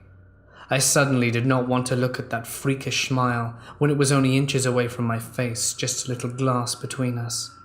Theo leaned over slightly, looking through the window, and I saw my friend shake his head. No. I saw the grinning man make a hand gesture, and Theo said louder and more forcefully, "No." The man straightened, no longer leaning on the car. I saw his fist grip on the pole, and I gunned it out of there. And he just stood there. The dark figure just stayed in the pool of light as I shot out onto the dark road. No longer sleepy at all, we had no problem staying awake to the next town, where we found a motel. Creepy guy. Let's not meet again. In my mid-20s, I was bouncing around. I couldn't settle on what to do, and after a long and crappy relationship, was mostly interested in having fun. I was at uni, but wasn't the most committed student. I had been working at a restaurant in a hotel, but hated it, and a friend told me about working as a receptionist in a brothel. It's completely legal where I live, and said the money was decent and it would fit well with uni. It wasn't difficult. If a client was rude, you just kick them out, unlike hospitality, where you need to be polite to them the whole time. I found a place that was looking for receptionists and went for an interview and got a job, and it was fine. I mean, it's not the most interesting job in the world, but it paid okay. I could smoke out back, back when cigarettes didn't cost $50 a pack, and I could study if I was quiet. And I know that everyone is thinking, receptionist is code for sex work, and I promise that it isn't. I have no proof, but lying about it doesn't make the story any more interesting. We had regular clients, and they all had reputations of some kind. This guy only books for half hour, but always extends his booking at least once. This guy will pay extra for dirty talk. A lot of it was innocuous, just information passed between people that we as receptionists always heard about. But some of it was along the lines of warnings. This guy will try and remove the protection. This guy wants to spank, but doesn't ask first. And then there was the doctor. The doctor had a lot of money and would potentially bring multiple workers in for a long time. He paid reasonably boring extras like fancy lingerie or fantasy roleplay, aka nurses' uniforms. But he had a real big red warning sign above his forehead. The first time he came in, one of the other receptionists warned me, no one has to do an intro with him if they don't want to. Warn the girls, it's the doctor. I called the intro, i.e. I went to the staff room and said, intro in meeting room 1, which generally meant that every available worker should go in, say their name, flirt, and after, one of the receptionists would find out who they wanted to see and for how long. And all the workers stood up and said, it's the doctor, but all but 2 sat down. So immediately I asked what the deal is, and they explained that he likes coke. He likes workers who like it or pretend to like it. He's a neurosurgeon who gets access to strange drugs, and often his is far from pure. He also enjoys drug insertion, and he was just creepy. When we'd go into checks with him, he'd try to grab us, make us, the receptionists, sit down, and to be clear, I'm not what people would consider attractive. Plus, he'd do it with all the receptionists. He'd grab our hands and try to stroke our arms. He had this super intense stare, like a mannequin that could make eye contact. It's hard to describe. It was like he was staring right back at you, but without seeing you. His expressions were weird and just didn't work on his face. Like his mouth would smile or move, but his eyes wouldn't change from that intense stare. I guess it might have been all the coke, but it was deeply unsettling and just made you feel sick.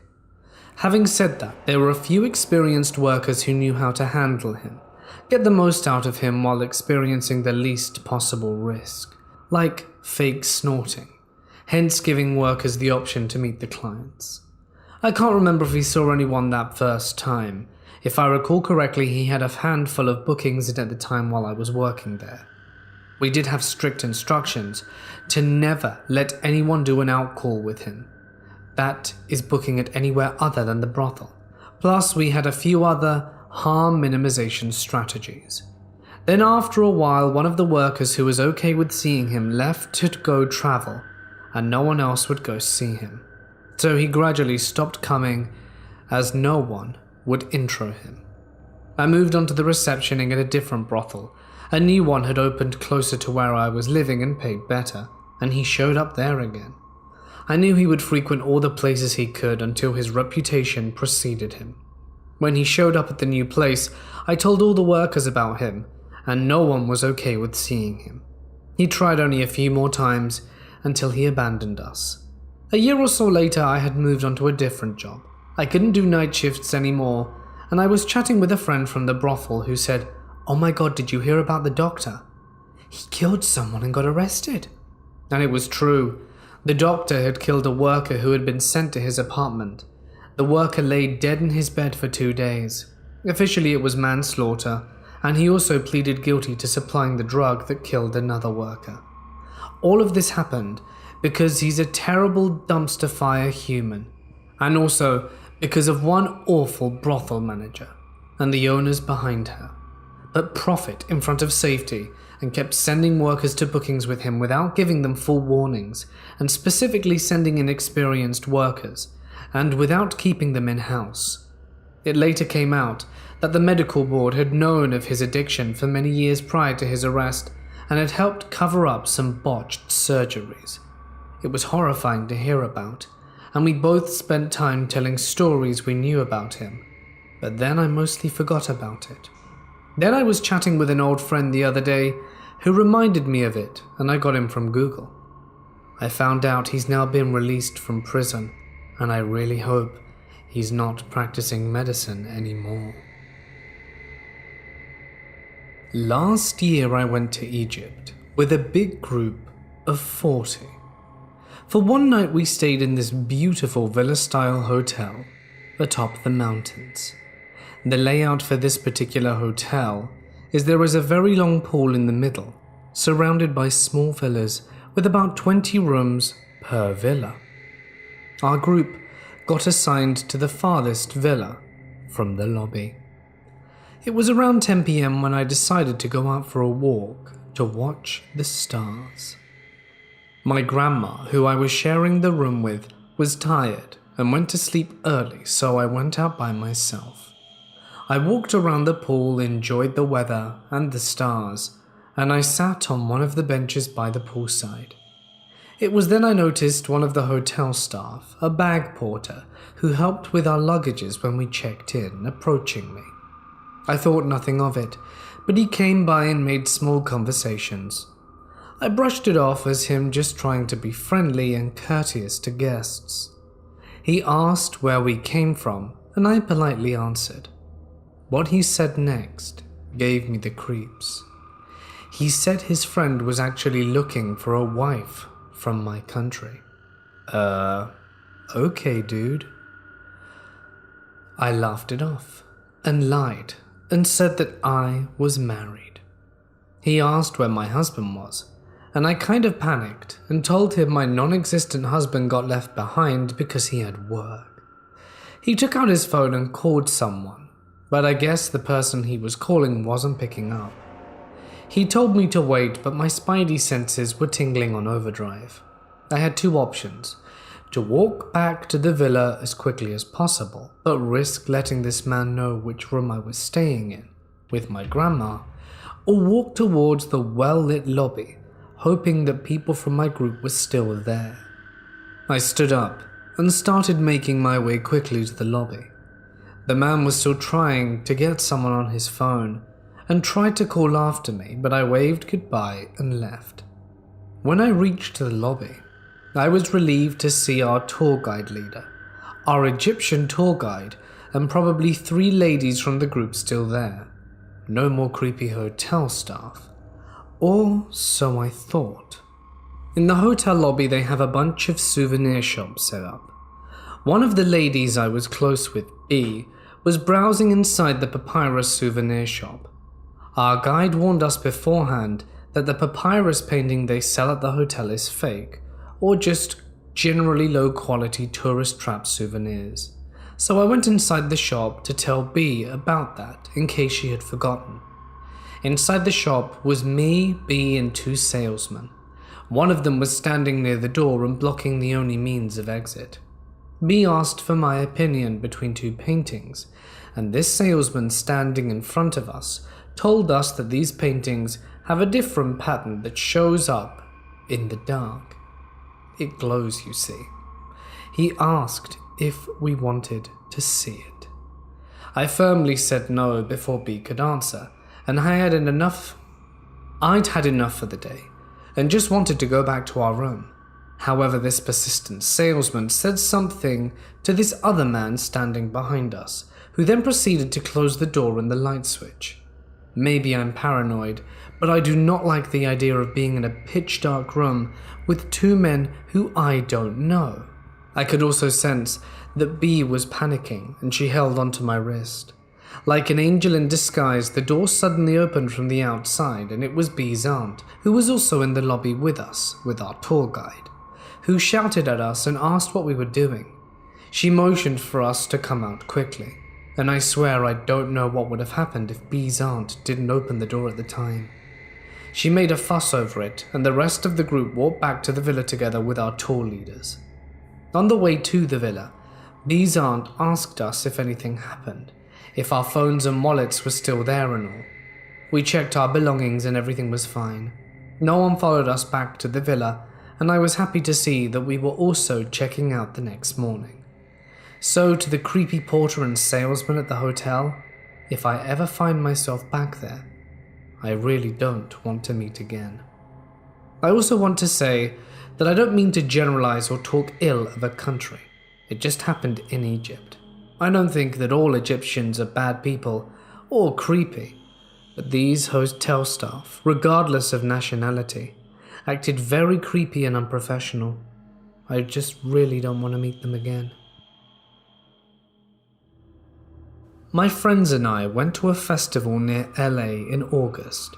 My girlfriend and I take my car and 4 of our friends are in another one. Our GPS app took us 2 different driving routes from LA back to San Francisco. We stopped for gas about 4 hours into the trip. My girl and I are just standing around the car talking, letting the cold air wake us up before heading back out. Just as we're getting ready to go, an older pickup truck parks next to us, and a dude gets out the car and stares at my girlfriend. I open her door for her, and his eyes dart towards me. My girlfriend gets in the car and slams the door shut. So there I am standing with this guy waiting for something to happen. Do you believe in God? Great. I'm gonna be murdered in front of my girlfriend. Not wanting to upset him, I put my personal views aside and said, yes.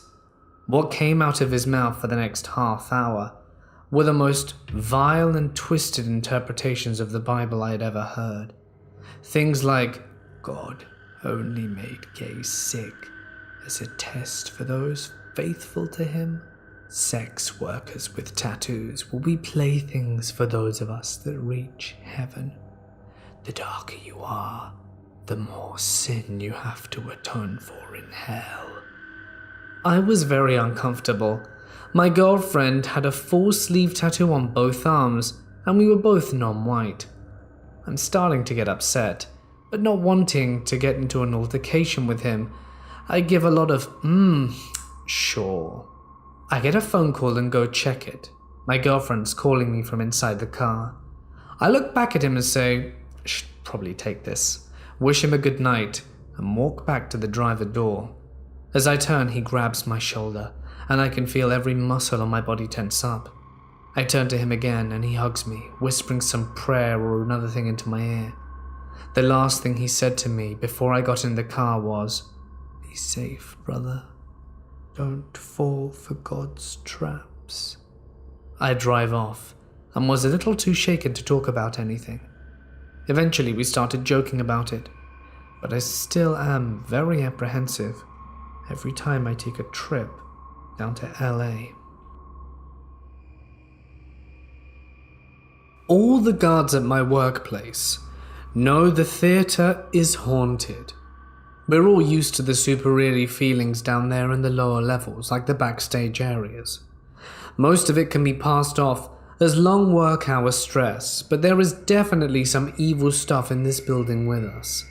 It's probably an entity that latched itself onto the themes of theatrics and whatnot. We got all kinds of stories. We've all heard the grand piano playing on its own in the night, heard ghostly voices arguing every now and then as we walk through the halls. Sometimes I smell a harsh burning in the halls at night, like sulfur. We all know that doesn't mean well. Tonight has been the worst it's ever been. I heard a door slam shut nearby as I was patrolling, and as a joke, I yelled out, "Who it be?" It's an inside joke with me and my friends to lighten my nerves, and I heard a deep, almost unintelligible male voice saying, "It be me." Sounds kind of funny, but I didn't enjoy that. My Bluetooth earphones blatantly refused to work tonight, and I also walked through one of the function halls in darkness. Once the building closes, we patrol without many lights on, other than the occasional safety lights here and there, and I saw something following me into a mirror. I refused to look behind me or stare at the mirror for too long, but it appeared to be a figure, clearly dressed in a costume of a king, with a fur robe and a black, jagged crown. Its head was tilting side to side as it shuffled along beside me, kind of like a key-winded toy. It moved so soundlessly, and as you can imagine, I was pretty startled. I couldn't feel my legs out of dread, so I didn't even stop walking. I just stopped looking immediately and kept calm, walked out the room, and pretended to see nothing. I think this is happening due to the current performance of a real old and famous play called Faust. A very famous actor died performing it in Melbourne a long time ago in another nearby theatre, and his ghost allegedly haunts that theatre till this day. It's not too far down the road from our theatre. There's also a secret warehouse on site, the location of which, for obvious reasons, we do not share with the public. But this warehouse is basically a storage room full of old, valuable artifacts that have to do with early modern theatre and music. Authentic historical pieces like an 18th century instrument, and old chests/trunks that belong to people of fame. One-of-a-kind tapes recorded by famous rock and blues musicians, old stage set models, some dating back all the way to the 1800s. Crazy stuff. I know for a fact that some of these old artifacts bring with them the presence of beings potentially older than them. You couldn't pay me to open up some of these creepy-looking trunks. Safe to say, I'm glad I'm casual now and no longer work full-time. I've been working here for almost a year. It's hands down the most haunted place I've ever experienced. I worked as a CNA at a place about 40 minutes away from me, and my shift ends at 11 p.m. This night I stopped at a gas station only about 6 minutes away from my house to fill up my tank. While my gas is pumping, a big van pulls up and decides to park at the pump in front of me, instead of the tons of empty ones around. One man hops out the passenger side, opens the trunk doors, and starts to head towards me. Now, this gas station, pallets of salt bags were placed between pumps outside. In my head I thought he was going towards the pallet due to the crazy snow we're having. Instead, he walks past the pallet right up to my car. Once he reaches my car, the first instinct told me to pull out my pepper spray and say, "If you take one more step, I'm gonna blind you." He turns around immediately, shuts the trunk doors, and hops into the passenger seat again. The van peels off, and that was that. Not super long or crazy, but still pretty terrifying when it's happening to you. So please, if you work late hours, avoid gas stations. They clearly had bad intentions, and if I wasn't carrying the pepper spray, who knows what would have happened to me. I certainly don't want to think about it. In 2008, right after I graduated high school and moved away to college, my mother was diagnosed with cancer, and in 2012, she unfortunately passed from the disease. Now, my mum was a huge believer in the paranormal, and swore her sister was a witch, and always told me stories of how her mother and her found voodoo dolls and creepy stuff in her sister's room. They never got along, and it always really upset my mum. She always said that if she doesn't care about her in life, then not to care about her in death.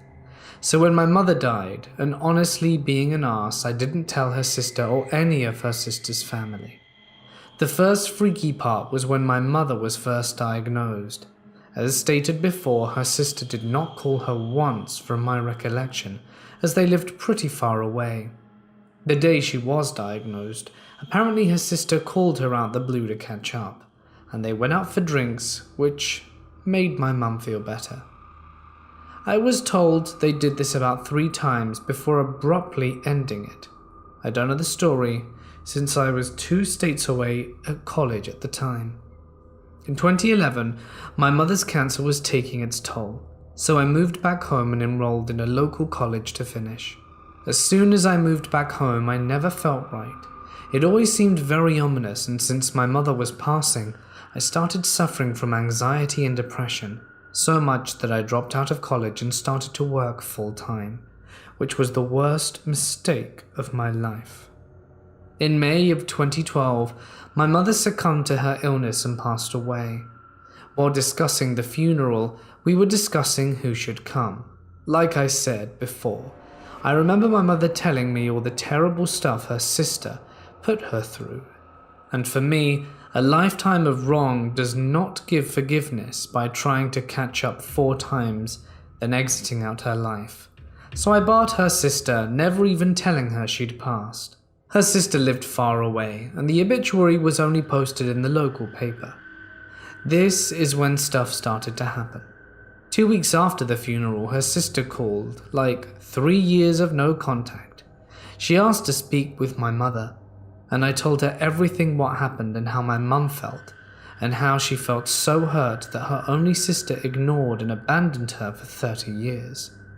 It got quite real on the phone. No one said anything until her sister hung up the phone in silence. Since then, I believe she's put a serious curse on me and my family. 2 months after this incident, I was at my brother's house relaxing with him in the backyard. I got up to use the bathroom and went walking to the house and tripped in a random hole that seemed to just appear and broke my ankle severely in 3 different places requiring surgery. The recovery process for some reason took way longer and I lost my job over it. About a year later, healing, I struggled to find a place to hire me. Then to make matters worse, my father loses his job. To make matters even worse, he was diagnosed with cancer. I took every bit of savings that I had and took him to a hospital out of state. Thankfully, everything went well and he survived and everything felt peaceful while we were out of the house.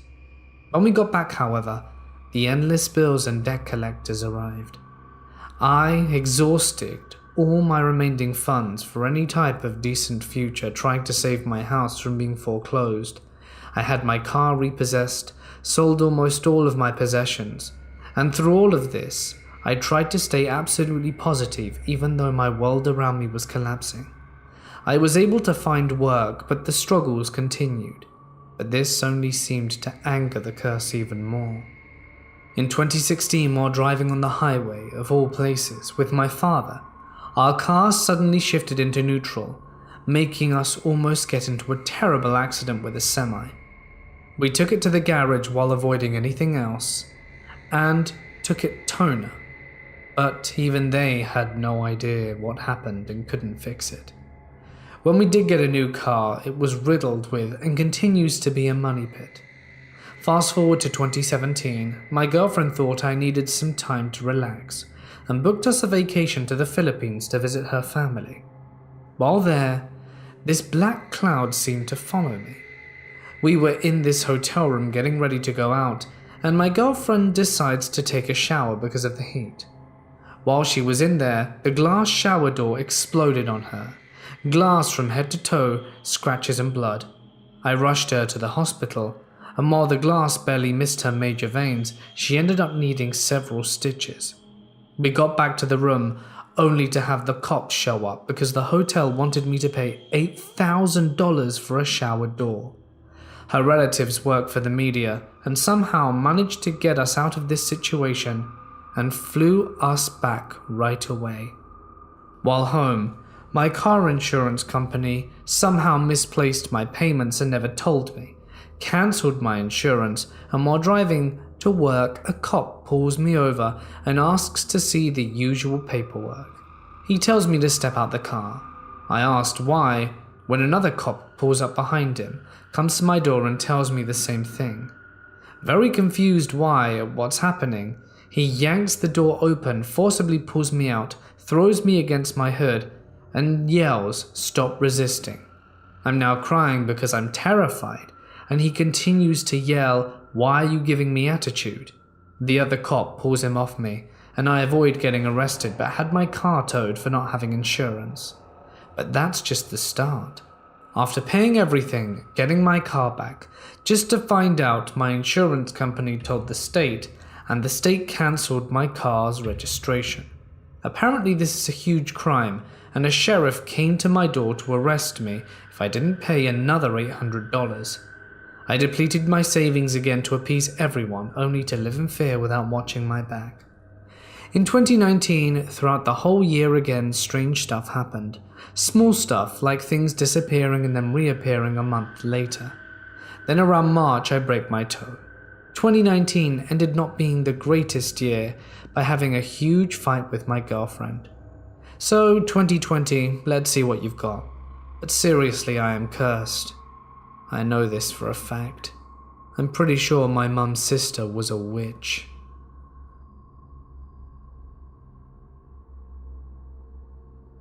I have a story I wish to share with you. Of a little family vacation I took 4 years ago. At the time it was me, my mother and my father, and 4 other visiting family members from overseas.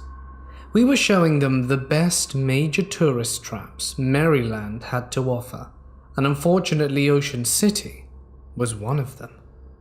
I was sitting on the benches with my mum and one of her sisters at the back entrance of the hotel we were staying at.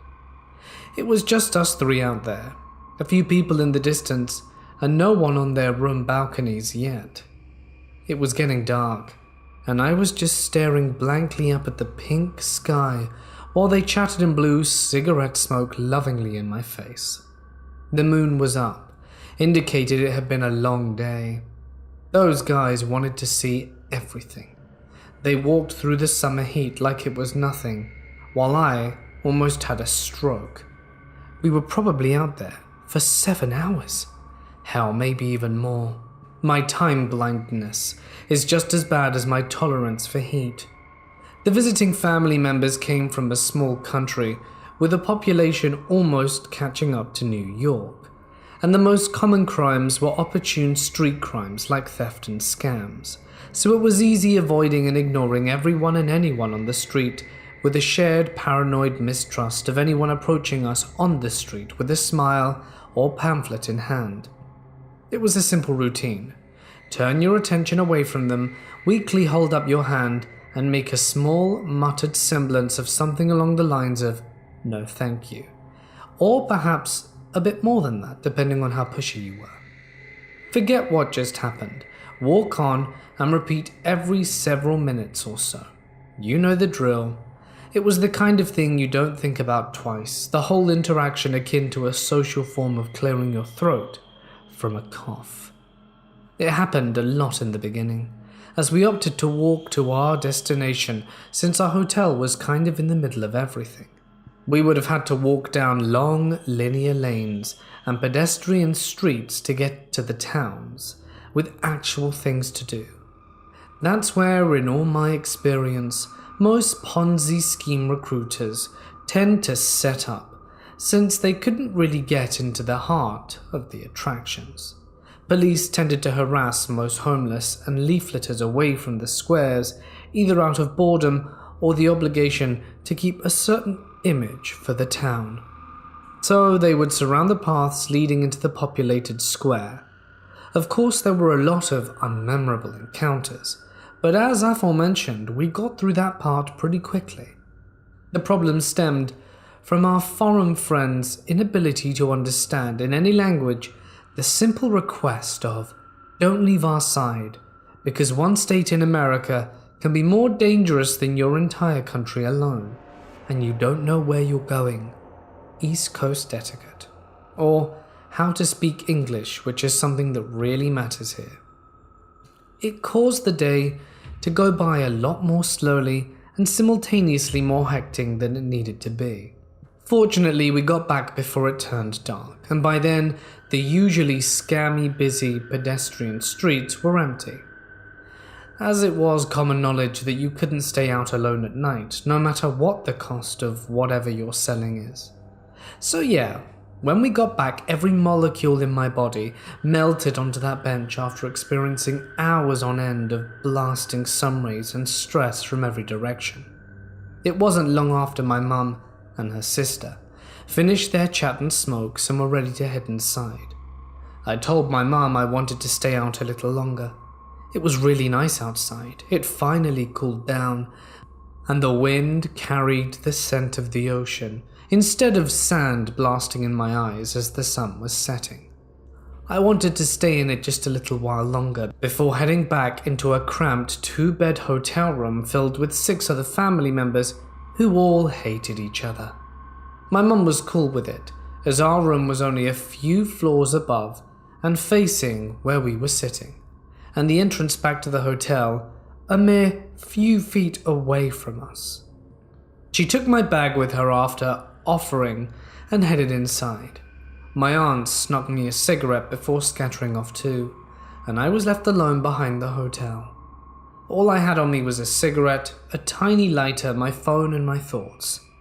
I lit up my cigarette and pulled out my phone to read for a little bit. Barely several minutes had passed, and I was about to ponder how the hell we were going to get through DC when I heard someone distinctly call out. I ignored it at first, but then it got closer and I could hear it was directed my way. "Excuse me, miss." I looked up, hating knowing it was addressed to me. I hated being called that, but even more I just wanted not to be bothered. At first, judging by the tone, I thought it would be someone who needed directions or some minor help like that. The energy I would normally put towards making someone a welcome smile quickly directed itself to my legs as I shot up to my feet in bewilderment. It was a tall Indian male coming around from behind the side of the building and making his way around the fenced-in platform of the lounging area. He was probably in his early 30s or very late 20s. It was dark, and I had a pair of sunglasses on, so it was hard to tell. He was dressed in a Hawaiian shirt, cargo shorts, and flip-flops. Usual beach attire. They were kind of baggy on him, and they looked pretty worn in. He had a very lousy satchel draped over his chest. I could tell that, at best, he was outside all day. It reminded me of how my dad would look after he mowed the lawn on a hot Maryland summer's day. He had pamphlets in his hand, and I remembered very quickly him being a leafleter I ignored earlier in the day. I also remembered that we were at the halfway point between the town and our hotel when it occurred, so I was a little shaken up, as I expected that to be our only interaction, far away from the hotel. But I told myself I shouldn't have been scared, and that I was overreacting. And it was probably my unchecked anxiety giving me a false alarm in my stomach. It didn't stop my voice from shaking, though. "Can I help you?" His face lifted up. He started walking over a little faster. My feet stayed in place, and my arms stiffened by my side, like a deer in headlights. Something was off. How did he get here?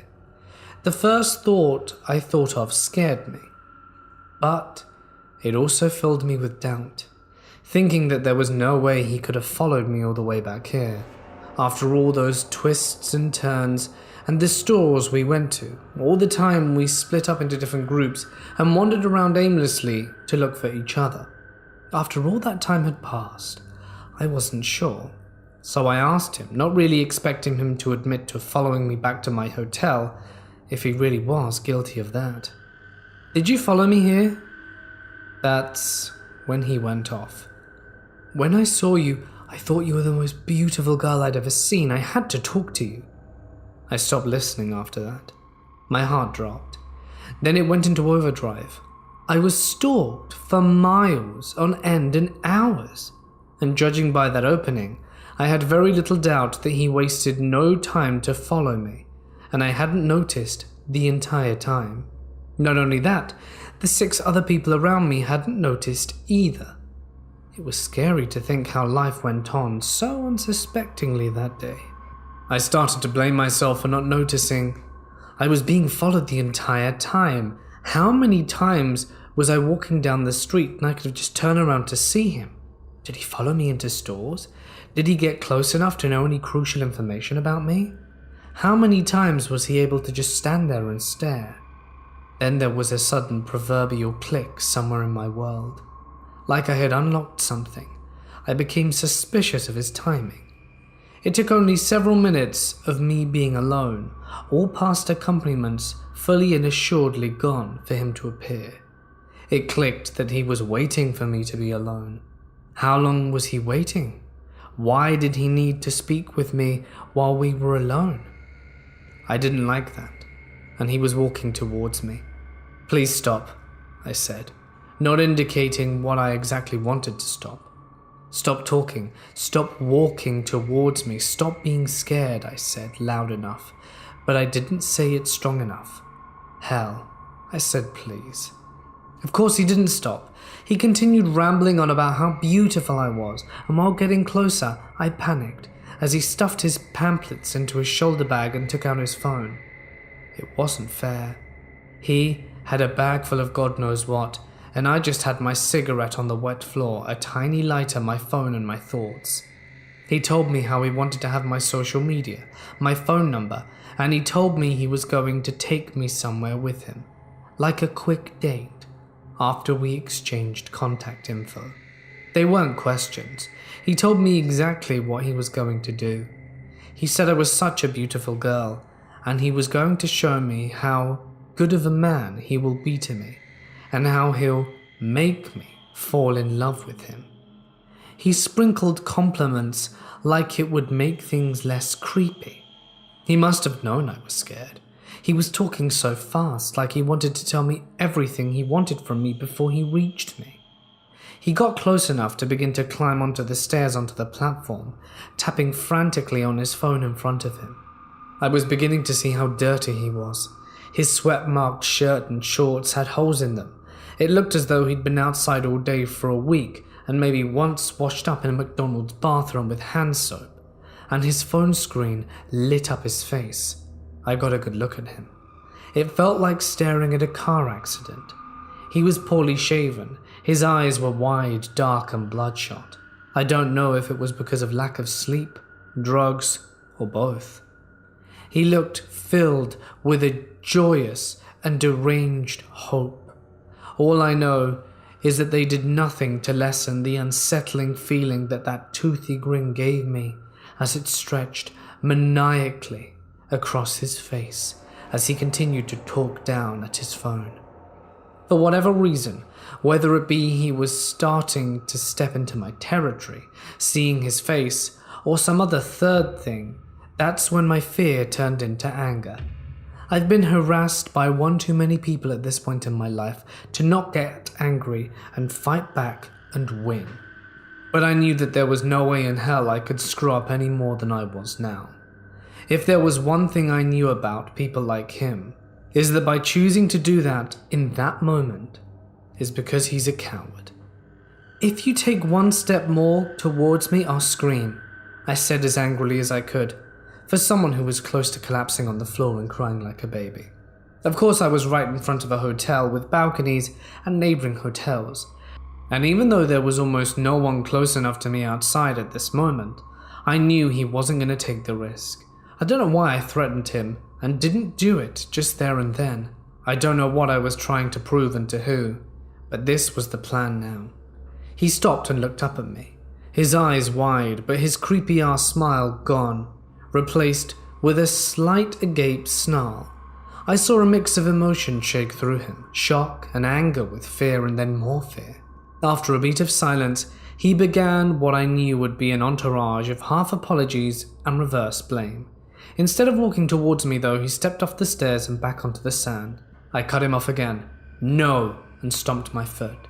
I was far from a frightening-looking character, pale-ass, skinny-ass trans kid with an oversized sun hat and blue hair in terrible need of re-dyeing, so being loud was the best way to be somewhat threatening.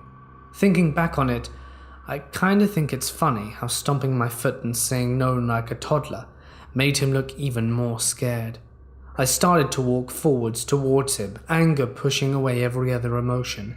Dumb idea, for real. I should have run the other way, but I guess I got power hungry in the moment. He was still apologizing, taking a few steps back as I stomped towards him. I yelled over him, "Leave me alone, go away, and if I ever see you again, I'm gonna call the cops." That seemed to do it. He rushed away, agreeing and apologizing still. I stood and watched as he disappeared behind the hotel next door. I don't know why, but I sat down again and stayed out for a little bit longer before it got too dark and I went back in. and was finally able to cry like a baby. I didn't tell my parents what happened. They were either going to act erratically or scold me for telling them something that would cause them more stress. So for the remaining days we would go out, I just kept looking over my shoulder. It was the best thing to do. I didn't go out on the balcony of our hotel room in case that guy came back. I didn't want him to know which room I was in, let alone which floor I was on. On the day of the last night, I saw him again. I was going back upstairs after getting a morning cup of coffee from the main floor. I didn't have to look at his face again. Luckily, it was covered by his unkempt hair. I recognized him by his clothes. He was still in the same clothes and carried his same satchel, no pamphlets this time. He was talking to the front desk on the opposite side of the door, and I put my hood up as to not be outed by my blue-green hair, entered the elevator, and watched him through the glass of the elevator walls. Later I would go on to tell front desk about him, and that it was probably best if he wouldn't be let back into the hotel, and if they could help it. I stayed up the whole night that night, still wondering what he would have done to me if I'd have let him get close enough to touch me, and how exactly he'd have made me fall in love with him. So leafleter who believes in love at first a little too much, get a real job, and let's never meet again.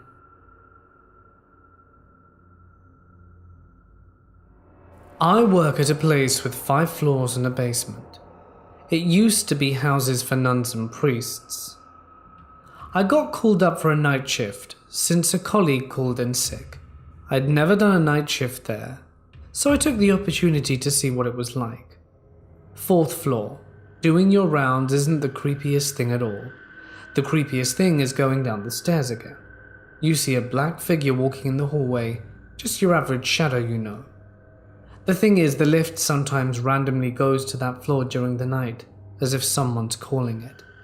On the 3rd floor, doing your rounds gets a little weirder, since here it seems as though you aren't alone whilst you visit the floor.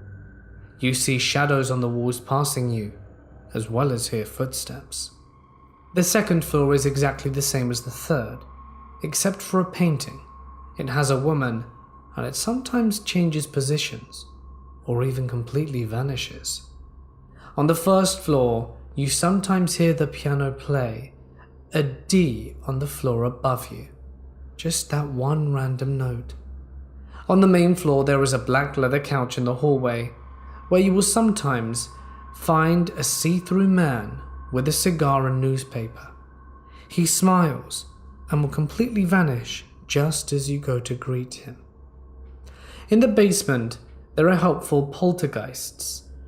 This is the place where before my current company took up the building, the morgue was. There's currently our storage rooms, but the rooms aren't marked with what's in them. But that doesn't matter, because the night shift refills and gets knocks on the doors to indicate where the items are. It's definitely an interesting place to work. Me and my girlfriend were in a city in Texas off the highway, and we stopped at a tiny gas station to get beer and chips and such. For some reason when we pulled in, I felt the need to say, I actually think I need to come in with you. That was weird because I usually just stay in the car when we go places and when I get out, and I don't feel the need to announce it. When we walked in, everything felt normal. We were just laughing and joking about how the half-naked Modelo girl cardboard cutout had a super pixelated face. We started looking at the beer, and I was being indecisive, but I could tell we were both getting really sketched out. So I just grabbed 2 coconut margarita type drinks without thinking about it and rushed to the counter because we needed to get out of there. There was a growing feeling of being watched. It was like pure malice. I hadn't felt anything like it before. There was an old Hispanic man leaning on the ice cream cooler right by the counter watching every customer. Everything felt slow. It's hard to explain. When I put my stuff on the counter, the man started smiling at us really wide and talking in a very strange manner like he was trying to be charming or personable. But he just came off as really strange. Outside the door, I could see a man in a red jacket also staring at the doors, just watching and waiting. They were waiting. I can't explain the overwhelming feeling of dread we had, and we didn't talk about it until we were driving out of the parking lot, and the man in the red jacket was still circling the building watching the car drive off. This city we're in has a bad reputation for people being taken, and I honestly think that they were waiting for the perfect victim. I think if we hadn't have gone in time, or if I hadn't gone in with my girlfriend, she would have been taken, or I would have been taken from the car. I've never had such an intense looming feeling of doom and paranoia. It seems very mundane, but it was definitely a very close call, and we kept discussing it the rest of the night, and how lucky we were that we went in together and got out as quickly as we could. I was an undergrad in university and studying abroad in Southeast Asia for a year. During my time there, I visited India during Easter break, including 3 days in Mumbai. A friend of mine who was originally from Mumbai had recommended I stay at the Cricket Club of India, which has probably a dozen hotel rooms and could be booked via club members. Beautiful place that seems stuck in time. It was stunning to wake up to the players practicing. In the afternoon, they would serve tea and gin and tonics on the turf, and I had such a good time. I believe it was my last night there where I decided I would stay in and have a meal at the house restaurant. The service was great, though one of the waiters, a middle-aged guy, was a bit too chatty. But then again, what's wrong with making conversation with a guest about where they're from and how they're liking Mumbai? He struck me as a bit lame and sleazy, but put it down to age. His eyes were giving me a flirty look, and at the end of my meal I asked, I believe another waiter, whether it would be possible to take a bottle of beer upstairs to my room.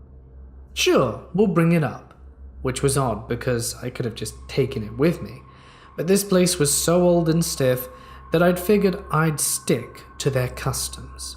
So I go up, and around 10 minutes later, there's a knock at my door. Oddly enough, 2 waiters are there. The young one who I had ordered the beer with, carrying the tray with a beer and 2 glasses, and the sleazeball. I was gobsmacked, and shy and young and naive and friendly, that I just stood back, holding the door open while they marched in. The young waiter placed the bottle of beer and the 2 glasses on the table while the sleazy one stood there. It was only seconds, and my naive head was trying to figure out how to respond to the 2 glasses. The young waiter then picked up his tray, walked out the door, and the sleazeball goes, "Thank you," closed the door. That second, I finally burst out of my catonic state and went, "No, please leave," to the sleazeball. He questioned me whether I was sure. I made eye contact with the young waiter who was not sure what to do and was probably used to just taking orders from his boss. "Yes," I said in a strong and forceful tone, while trying to remain as polite as possible. And with that, he finally left. I remember not being able to sleep for the rest of the night. I'd imagine he'd get spare keys to get into my room, and I was relieved that I would be leaving the next morning. Nowadays, I do not understand why I didn't react differently, but it was probably a matter of age and naivety. However, creepy waiter, I'm not sure what your intentions were, and I don't want to find out, but please, let's never meet. I was driving late at night on I-90 between Deer Lodge and Missoula. I am originally from Seattle, and I was driving back there after visiting family in Bozeman and Billings. This stretch of freeway between Deer Lodge and Missoula has some weird small mountain towns along the side, occasionally interrupted by large truck stops. It's about 11:30 at night, and I'm on my way to my hotel in Missoula when I notice that I need to get some gas for my car. I stop off in this random small town with 1 gas station and a 24-hour pump. It had a convenience store attached to it, but it was closed. I get this really weird vibe from the station as soon as I pull up to the pump. I hadn't turned off my car yet. I had just put it in park and the engine was still running. I was about to shut off my car when out of the corner of my eye I see some dark figure come from the side of the closed convenience store and start running towards my car. Some instinct in my head kicks in, and I put the car back into drive and got the hell out of there. I looked back in my rearview mirror to see the figure chasing after my car for a few seconds. By that time, I make the turn that gets me onto the freeway, and I found a brightly lit truck stop 10 miles down the road where I filled up my car. Needless to say, that weirded me the hell out for the rest of my drive to Missoula and Seattle. I've heard it before and experienced it that night. Strange things happen in the mountains. I believe in the paranormal, and it doesn't scare me, but this building is completely different. I've never had any place give me the heebie-jeebies like this place does. I will crank the heat up to 80, and it will say 78 in here, but my fingers will be so cold I can't type my logs up, and my nose will be so cold that it's running and aching. I hear people walking up and down the halls. It's night shift, and no one goes in or out without the door chimes going off. I've heard someone sneeze in the hallway outside my office. I hear chairs scrape across the floor in the squad room, and when I know I'm the only person in here.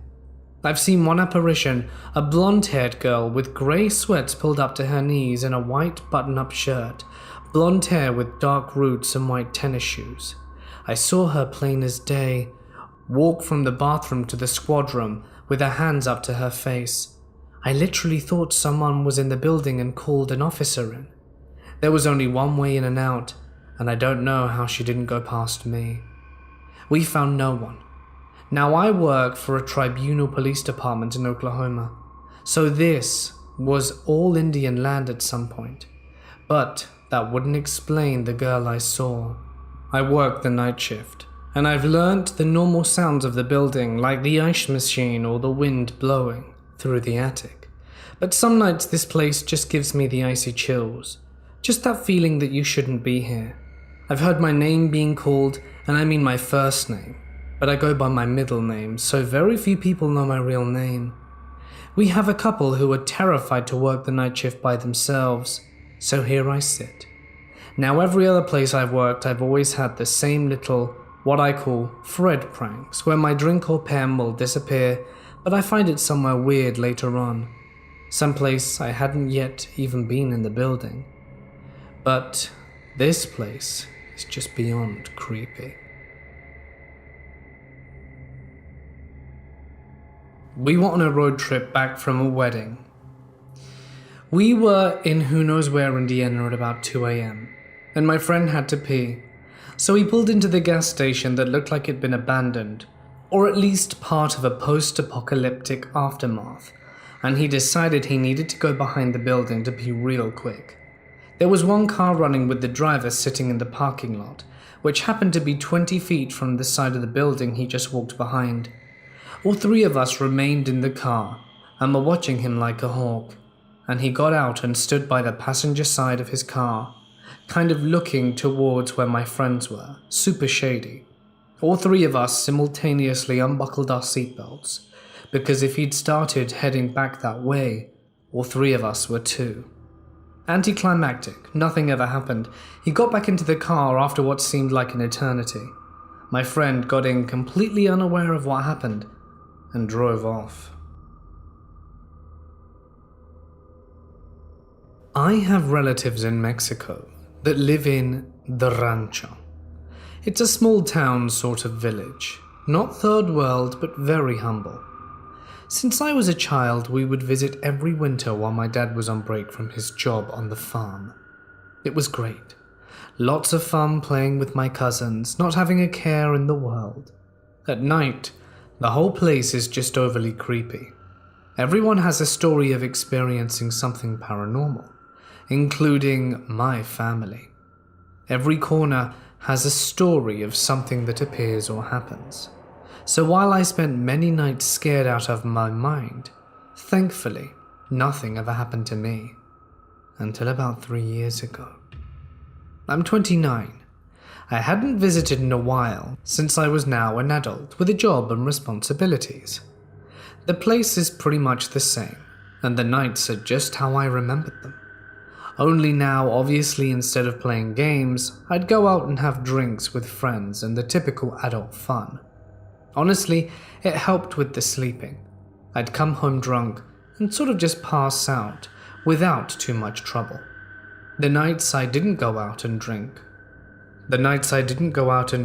were still creepy, but I'd still manage to fall asleep without too much difficulty. One night I arrived home at around 12:30 at night with my uncle and cousin. We had taken my cousin's young baby to the hospital to get checked, so we're all very tired and head our separate ways off to bed. My uncle's house shares the lot with my grandma's house, and all that separates them is the patio that is shared. I head to the room I stayed in with my cousin, who was still awake watching TV. I get comfy and fall asleep almost immediately. I start dreaming, and I'm hearing this very loud sound. In my dream, it appears to be a large bull, just breathing fast and heavy. But I slowly start waking up, and I'm still hearing the noise. I glance across the room, and I can see my cousin by the lights of the TV, and his eyes are wide open. He looks terrified. The sound is coming right outside our door. Like I said, I had been asleep, so I wasn't fully awake and processing everything. So I just loudly said, "What the hell is that?" And the sound stops. With that, I just lay my head back down and try going back to sleep. But it must have finally all registered with me, because I woke up and asked my cousin if he had heard the sound too. He still looks scared out of his mind and nods, yes. I decide to take a peek out the window, but it's pitch black out and I can't see a thing. I contemplated going outside, but honestly just chickened out. So morning comes and I go outside. No sign of really anything strange. My aunt's in the kitchen and preparing breakfast as normal. That's when my cousin and his wife come over and ask if I had heard anything last night. I said it sounded like something was coming from outside our door, and they had heard it too, coming from the same direction, as that's when I noticed a broom leaning against a wall. And that's when it hit me. It wasn't hearing an animal. What I heard was the sound of a broom being swept incredibly fast. I know it sounds like a cliche fairy tale stuff with the broom, but the town is known for many women who are believed to be witches and practice all sorts of dark arts. I know many people would just say that it's probably a regular person trying to scare us, but as with every house in Mexico, our place is very well barricaded. So, unless someone could climb up flat walls, I don't see how any normal person could just come in and leave without making a sound going up our walls and our steel fence. Thankfully, the rest of my stay was uneventful, but I do regret not being awake enough to look outside when I heard it.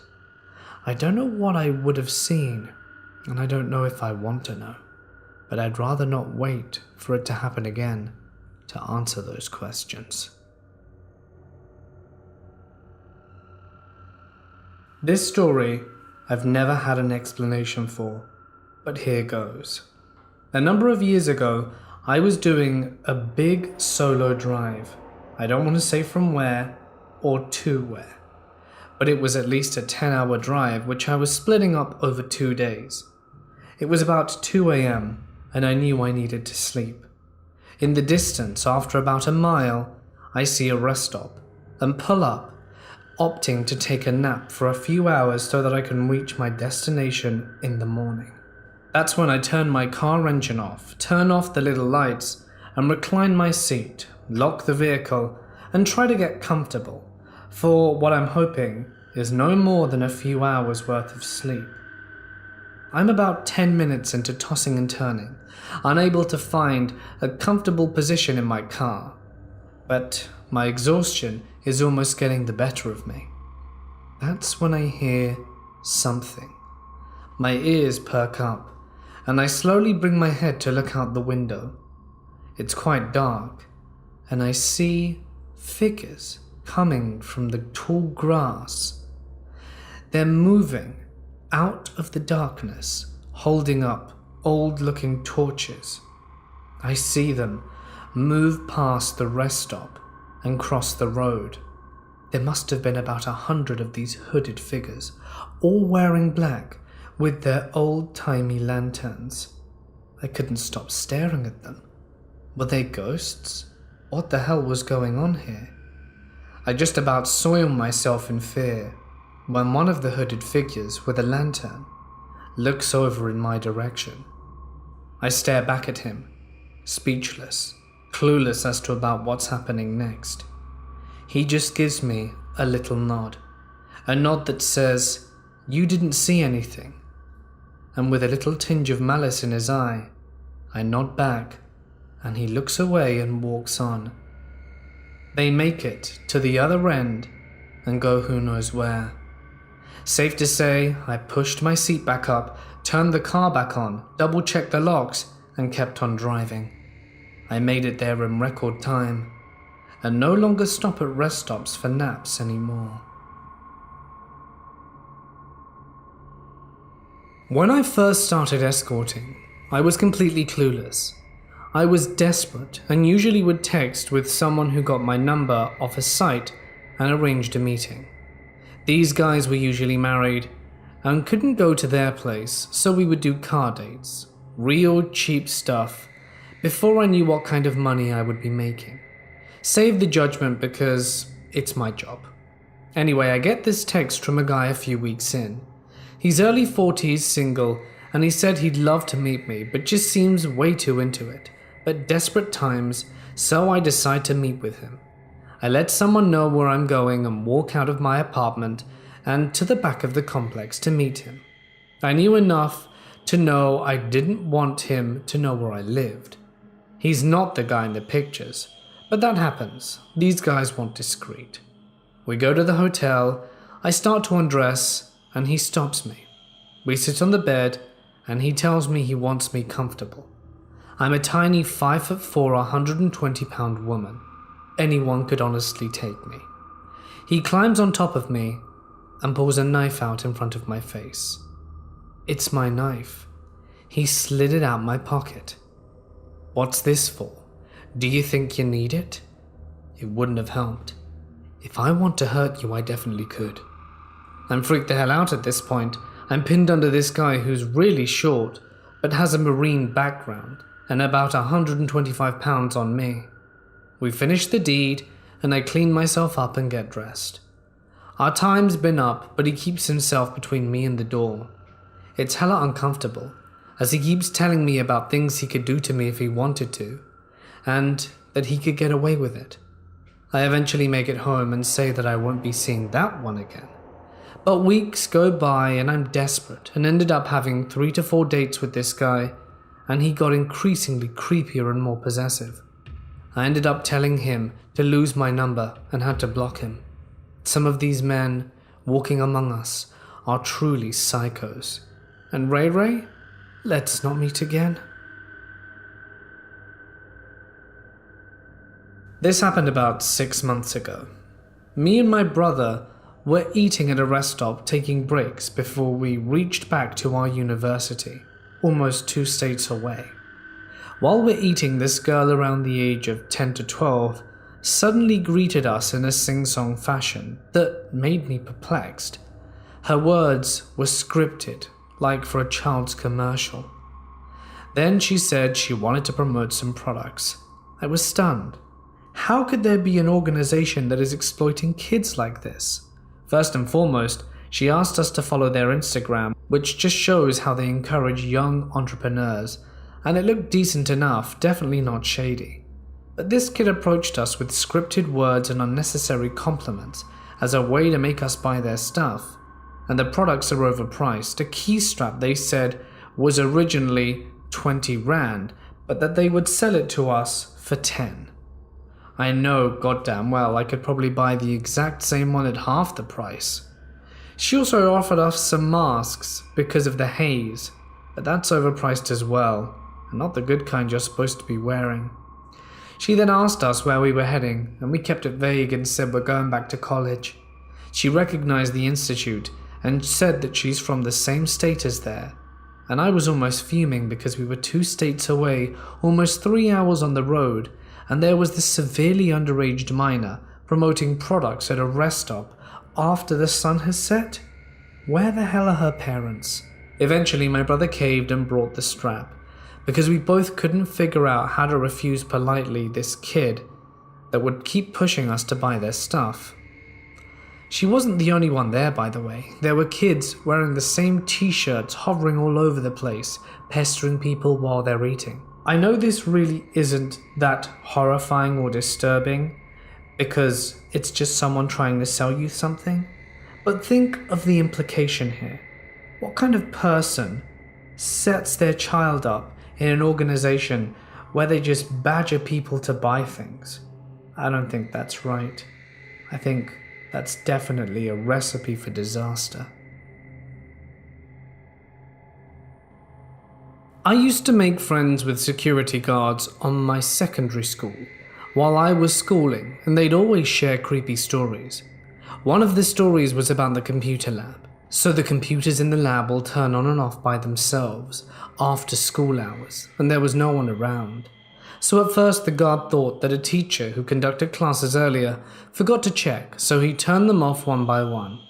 After he went back to the guard post and checked through the CCTV and made sure everything was okay, he saw the computers turn on one by one on their own. Another one is when I will stay awake till 2 or 3 a.m. in the morning playing computer games. Since I live opposite my secondary school, I always like to stare out my windows just to see if I could spot anything that the rumors were telling me about. I did sort of find what I was looking for. It was weird. Every night at 2:30 a.m.-ish, there'd be an orange light that looked like flames but no smoke from one of the classrooms on the 3rd level. It would be burning for about half hour and was super consistent. It happened nearly every day, and I even told my sister about it, and she confirms she saw it. That's why I believe that places like office buildings and schools are common areas for things to stay, because technically the place belongs to no one, so the phantoms can claim them for themselves and just have some fun in the night. This little town on the border of Ohio looked completely abandoned or populated by bums. My fiancé and I found it on our way back from Myrtle Beach because I really had to go. It was aptly named Point Pleasant and was a mile away from us between West Virginia and Ohio. Pulling into it was this disheveled man trying to hitch a ride, but we know better than to pick up strangers, especially one who looked strung out on some kind of drug. We found a place that marketed itself as a cafe, so we figured it must have a restroom. It had an open sign on the window and blacked out doors, so we figured it's a 50-50 shot of being open or abandoned. We pulled on the door and it doesn't budge. And as I'm walking to the car, this woman comes out the door and talks to my fiancé and agrees to let me use the bathroom. We get inside and it looks like some miniature bar/casino. It had floor slot machines against the wall and some other machines, but I didn't pay attention to them because I rushed into the bathroom.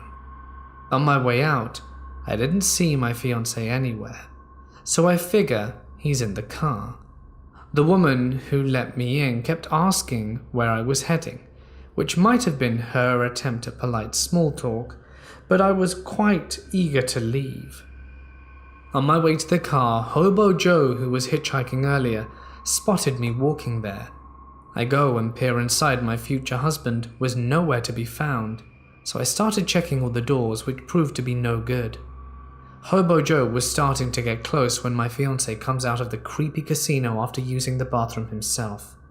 He sees what's going on and speed walks over to me. Hobo Joe is walking towards me in a threatening stance and asking me something. At this point I'm wigged out of my guard and do not register what his words were. Or maybe he was just making guttural noises, since my fiancé was quite adamant that he also had no clue what was said either. We both managed to safely haul our asses into the car and lock the doors. We go around the building and Hobo Joe isn't following. As we headed over the bridge, we see Mr. Joe at a stoplight trying to hitchhike. The light was turning red and he positioned himself to start running in front of the car to make us stop. We gunned it and managed to get out of Point Pleasant intact and got home sooner or later. I was doing security on a strip mine, night shift, 5 p.m. to 5 a.m. Everything was fine for 9 months. One night early November of this year, I was sitting completely alone on a road that overlooks a mountain ridge. You could look out from this road. It was like an overlook and see miles and miles of mountains.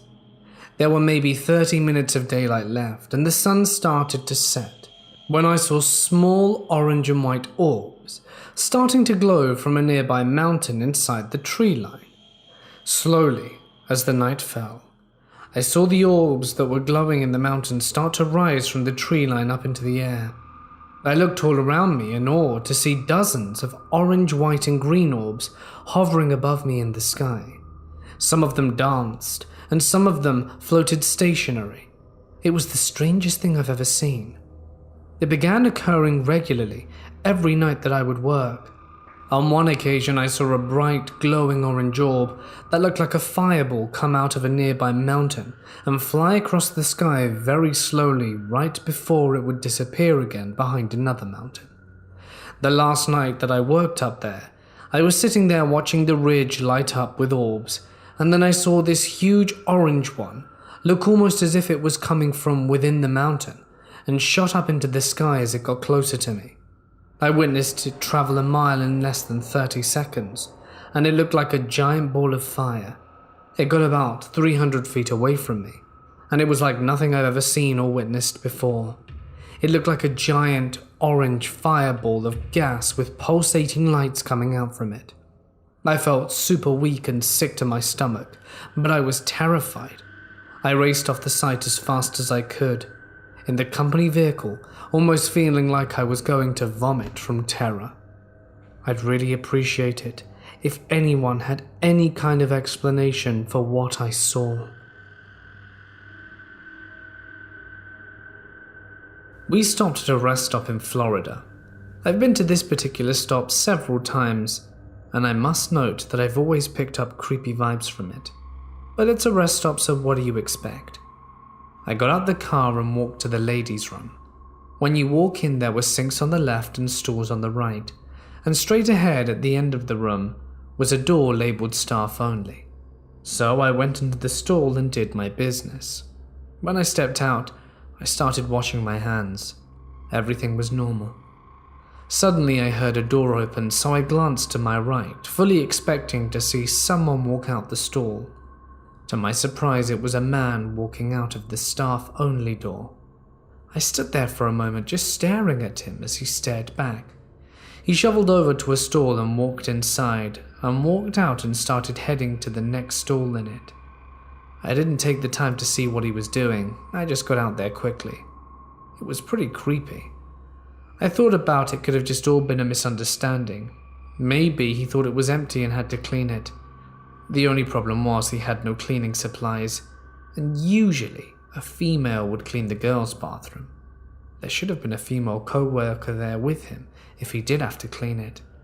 It could have been innocent, but nonetheless, it did creep me out. Subscribe to IMR Scary Tales and watch spine-chilling horror stories almost every day. And don't forget to click on the bell icon. 3 days ago, I had an encounter with one of those crazy clowns that everybody's hearing about lately. Most people are running into them on the road in the safety of their cars. I, however, had a much more disturbing encounter. I live in Massachusetts, and my property is enclosed by trees with a long winding driveway leading to the road. During the day, I was cutting down a drooping branch from a tree about the entrance to my property. That's when I first saw him. A clown, or a guy dressed as a clown, I should say, walking down the side of the road and stopping very slowly right at the center of the start of my driveway. He very gradually turned his head to face me, body still facing the road. I had to give him credit. His clown costume was terrifying, like something out of a horror movie.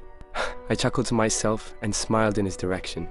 Judging by everyone else's experiences, I was expecting him to start bluff charging me, but he didn't. He just turned his head back to the road and kept walking. I would have said something, but I guess I just didn't care enough.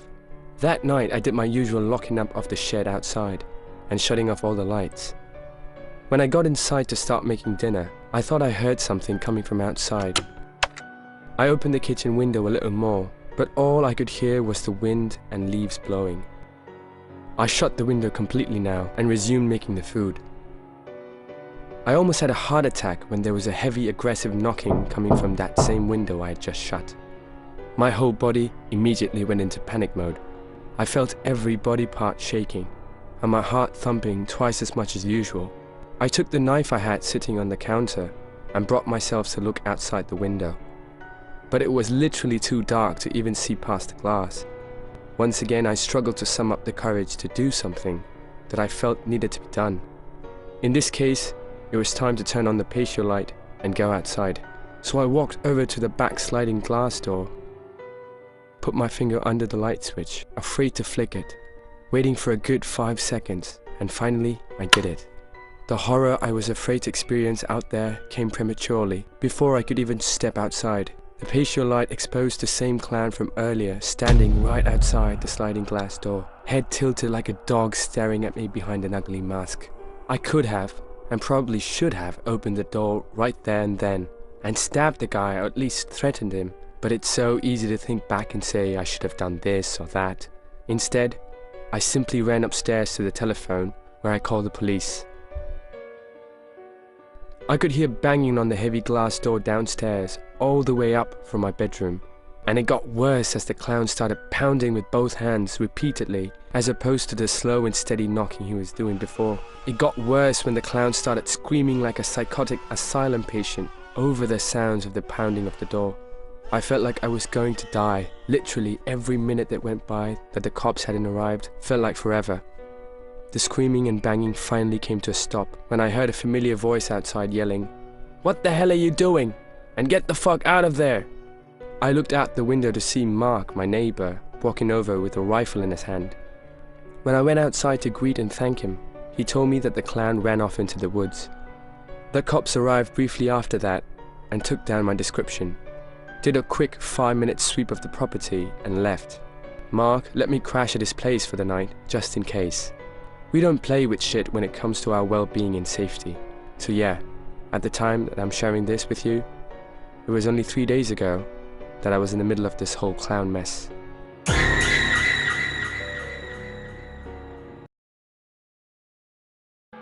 I got a gift for you, Miss Carver. Matthew stood in front of my desk, holding out a big chocolate chip cookie. I have to say, I was surprised.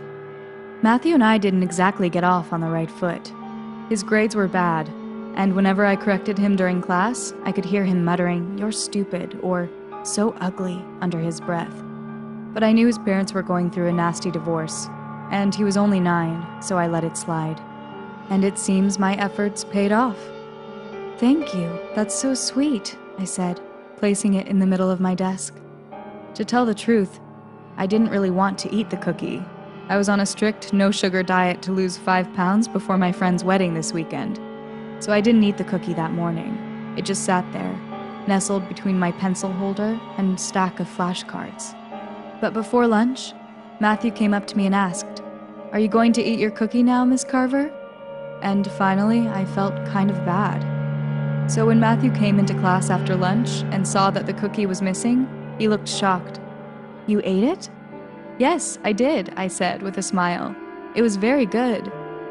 He sat down in the back row and didn't say anything for the rest of class. I admit, I felt bad for fooling him, but I couldn't break my diet now. It was stashed away in one of my drawers. In the afternoon, I ended class a few minutes early. I had to catch my flight to Miami for the wedding. As I was packing up to leave, I thought of the cookie. I can't just leave it here over the weekend, it'll go bad. Well, maybe I'll bring it, I thought, just in case I get really hungry on the plane. I wrapped it in a napkin, threw it in my laptop bag, and caught an Uber to the airport. The lines at security were long. When I finally got there, I put my laptop in one of the bins and threw the rest of the bag on the conveyor belt. But after I passed through the metal detector, I was immediately pulled aside by one of the TSA agents. "Ma'am, come with me," she said, leading me down a hallway and into a back room. "I'm already late for my flight," I huffed. "I might not be able to board." The door swung open. There were several people sitting around the table. Some were TSA agents. Others were wearing a uniform I couldn't identify, and they were all staring at the item in the center, the cookie. Dread flooded me. My legs began to shake. Matthew's face flashed through my mind with his toothy grin. In a small voice, I asked, "What's going on?" One of the officers stepped forward. The scanner showed that there's something embedded inside the cookie, or rather, multiple things. I stared down at it. My vision began to swim, and I gripped the back of the chair for support. What's inside it?" I asked, my voice trembling, but I was afraid of the answer. Razor blades. 8 of them, baked right into it.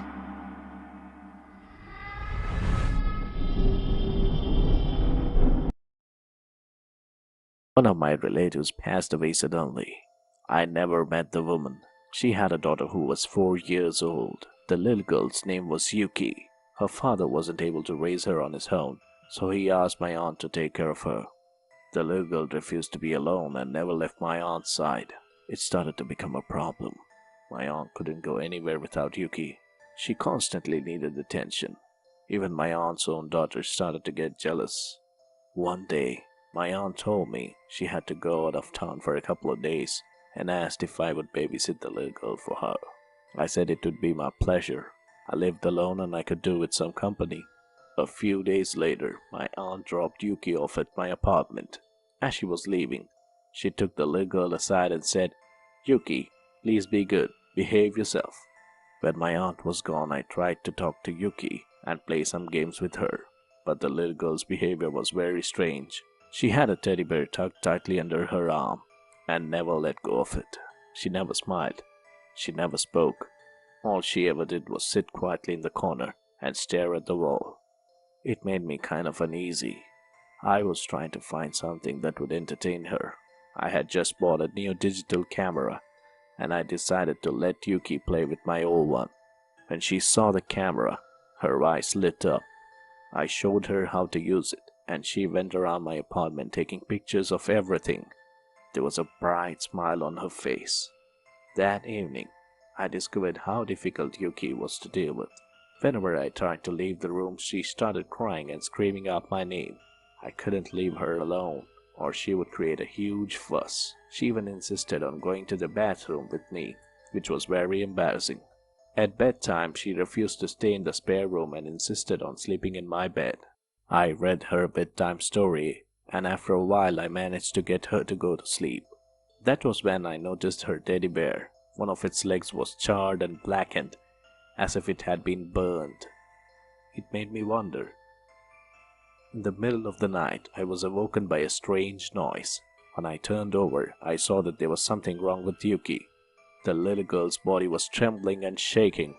Her eyes were wide open, her teeth were chattering, and tears were streaming down her cheeks.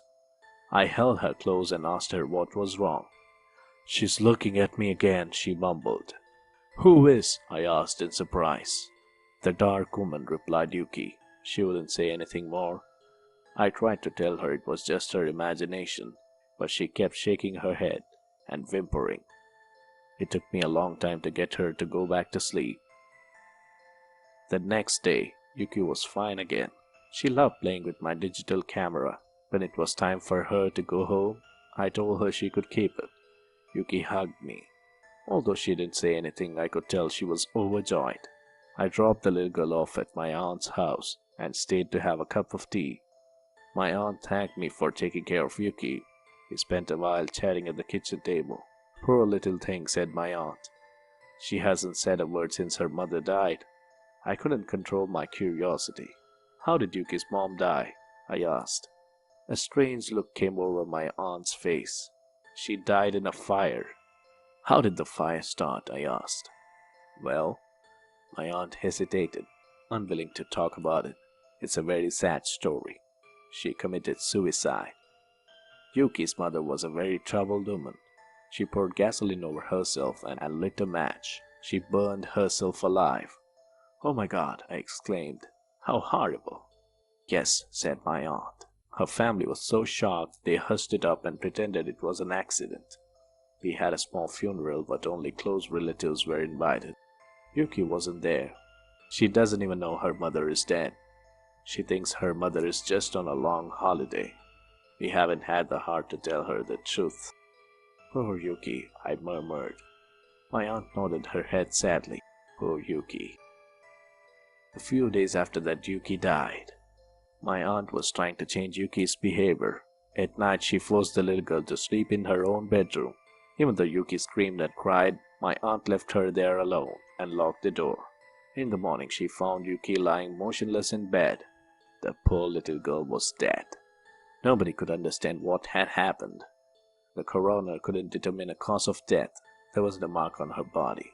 She was perfectly healthy. She had just mysteriously died during the night. There was no explanation.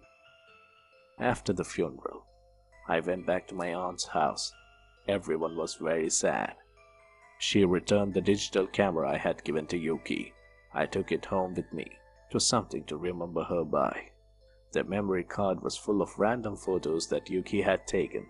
I browsed through them, wiping a tear from my eye. There were pictures of my apartment, pictures of my aunt's house, pictures of flowers, dogs, toys, candy. Silly pictures that a child would take. Then I came to the last picture, and it made my blood run cold. My hands were trembling. I wanted to scream, but nothing would come out. The timestamp on the photo showed that it had been taken on the night Yuki died. Here is the last picture that the poor little girl ever took with my digital camera.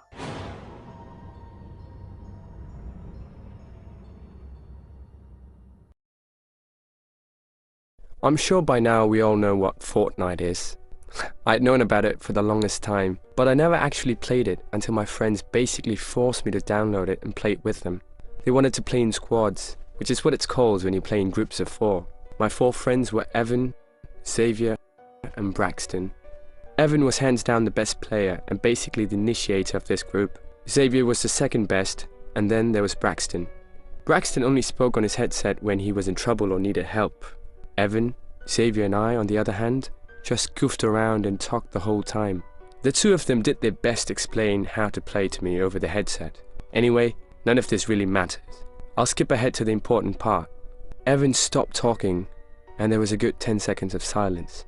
And then, Evan, who was leading us from one point to another, stopped dead in his tracks, and his character just stood still for a while. Xavier turned on his headset, sounded annoying, and told Evan to move his character. Still, he just stood in one place and said nothing. According to the screen, Evan's mic was making a noise, and I could hear background noise that seemed to be coming from his mic. Xavier, Braxton, and I were telling Evan to move or that we would ditch him, but we all dropped silent when a horrific, almost painfully loud screaming came from Evan's mic. It wasn't like he was screaming into the mic. It seemed like Evan was somewhere in the background of the room. Then a door slammed shut in the background, and the 3 of us were left not knowing what to say or do. I told the 2 of them I'd call Evan immediately and turn off the console. I tried calling him 5 times, but he never picked up, so I decided to drive over to his house, which was just 2 minutes away. I got to his house and saw no cars in the driveway, but the front door was open and the lights were on throughout the house. I let myself in, screaming Evan's name. Evan screamed back from somewhere upstairs. I followed the sound of his voice right up to the loft bedroom, where I found him hiding under the bed. He told me to hide. I told him to get out from under the bed and tell me what happened, and he said there was someone in the bedroom. He would hardly speak in short sentences for the longest time until he calmed down and finally explained everything in detail. As Evan was playing Fortnite with us, he felt a tap under his bed. When he pulled up the cloth material that covered the sides of the bed and looked under it, he saw a grown man hiding underneath. That's when he threw his headset on the bed and screamed as he backed into the corner. He said the man emerged from under the bed as Evan was still paralyzed in fear. Then the man walked straight out the bedroom door, and that was the last that he ever saw of him. At that moment, he didn't know if the man was still in the house or not, so he called the cops, not knowing what else to do. When they showed up, we didn't know what to expect from them. 2 cops actually arrived.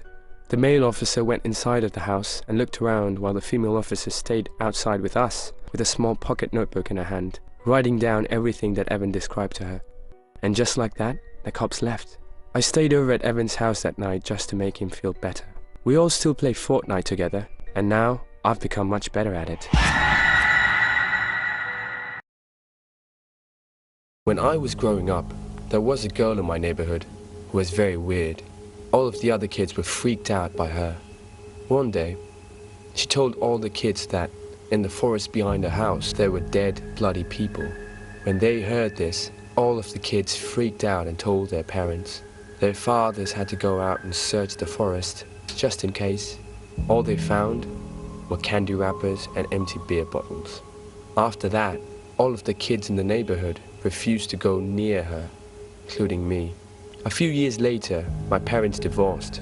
On the day the moving came to take my mom's things out of the house, the girl came out of nowhere and told me that Matt didn't like that my parents were getting a divorce.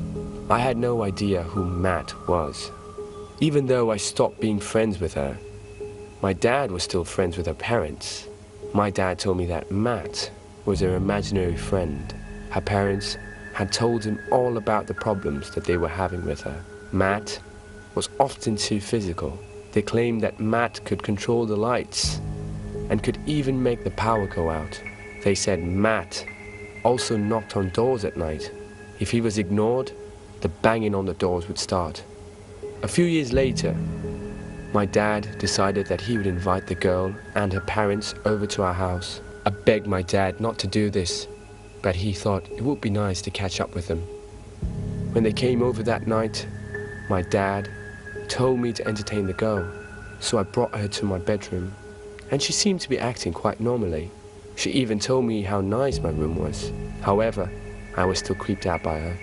She just sat down in the middle of the floor while I tried to put a movie on the DVD player. All of a sudden, out of nowhere, in the most deadpan voice, she said, "Matt's here." At that exact moment, the lights began to flicker on and off. I got so scared, I ran out of my room, crying in fear. Her parents came running up the stairs, dragging their daughter out of my room, and took her home.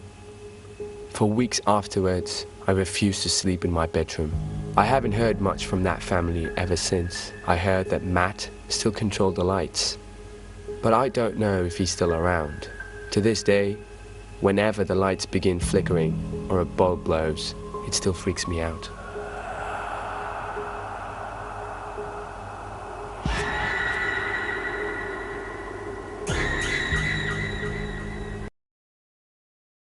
It was the middle of night, and I was in the bedroom trying to relax. I changed the channel on the TV and saw that the local news was on. At the bottom of the screen, there was a breaking news alert. Murderer on the loose, hiding in the vicinity. Police warning everyone to be on the alert. Suspect is armed and dangerous. I was just drifting off to get sleep when I was awakened by a strange noise downstairs. It sounded like there was someone in the house. At that moment, my heart began beating fast, and I broke into a cold sweat, straining my ears to listen. I thought I heard another noise. It was the sound of a door creaking. It wasn't my imagination. There was an intruder in the house. I have to get out of here fast, I thought. I slipped off the bed as quietly as possible and crept towards the window. My body was shaking with fear, and I was hoping I didn't make any noise. Just then I heard faint footsteps make their way up the stairs. It sounded like more than one person. At any second, they would burst through the door. I had to get away. I climbed out of the window and onto the garage roof, moving as fast as I could without making too much noise. At the edge of the roof, I grabbed the drain pipe and lowered myself until I dropped into the garden. As I paused, I looked up at the window I had just escaped from and saw the lights go on. That was close, I thought. A chill ran down my spine as I thought about what would have happened if they caught me. I made my way to the bottom of the garden and into the woods. Once I was safely hidden by the trees, I broke into a run. I pushed onwards, stumbling through the darkness, moving through the undergrowth, until I came to another housing estate. Clutching my knife, I headed towards another house. When I was in my senior year of high school, 17 years old, all that was on my mind and my friends' minds were girls. There was one girl in particular in my physics class that I was really into. Her name was Tiffany. Some guys called her Crazy Tiff because she was super hot, but also apparently really crazy according to her exes. That's irrelevant to this story though. Basically, my best friend CJ managed to get one of Tiffany's friends, Gianna, to come hang out with us at some beach that night, since it was a Friday and the weather was warm. The best part? Tiffany agreed to come along. This was it. My big chance with Crazy Tiff. CJ pulled up to my house at 10 o'clock that night. I hopped in shotgun, and then we went to pick up the girls. On our way there, we agreed that our first priority was to get me alone with Tiffany and CJ getting some alone time with Gianna. I was extremely nervous, but when Tiffany and Gianna got in the car, things were actually going pretty smoothly. CJ and I managed to make them laugh a bunch of times.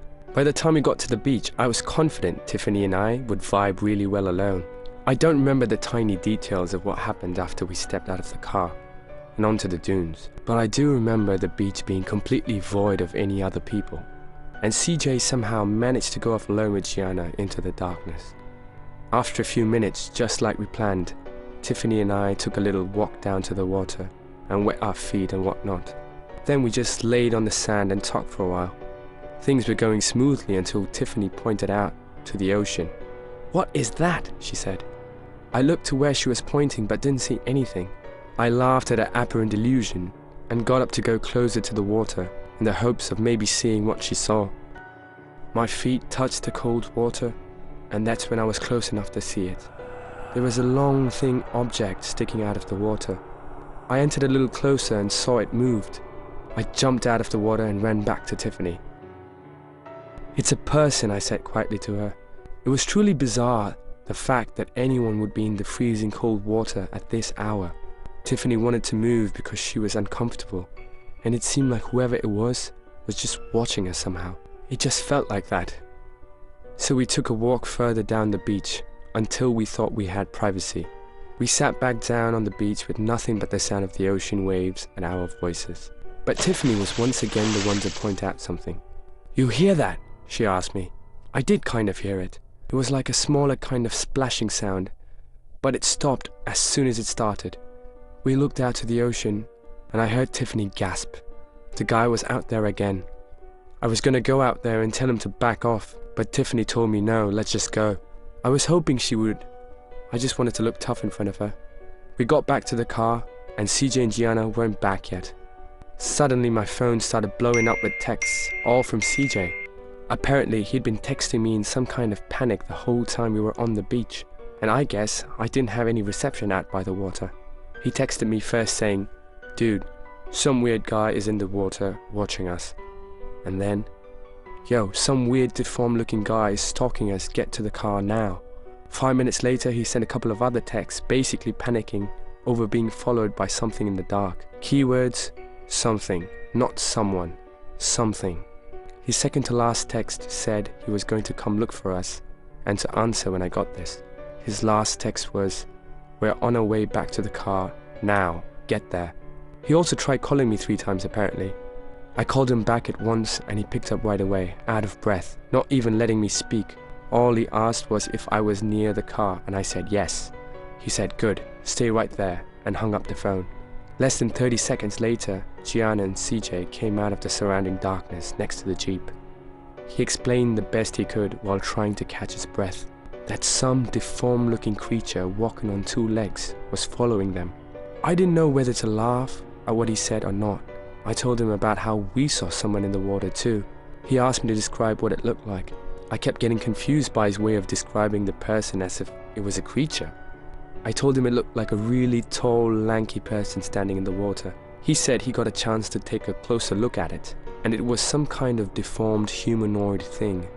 Tiffany and I looked at each other, and now we kind of nervously laughed. What he was saying was just too bizarre, but I think parts of both of us took him seriously. Gianna even vouched for what he was saying. It was a scream that made us all jump into the car.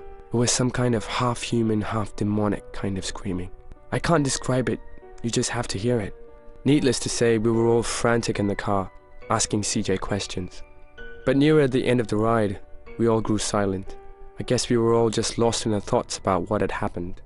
To give you an idea of how quickly all of this happened, we were on the dunes for about half an hour. After I heard that scream, I did start to believe CJ somewhat, but I still feel like what I saw in the ocean was a person.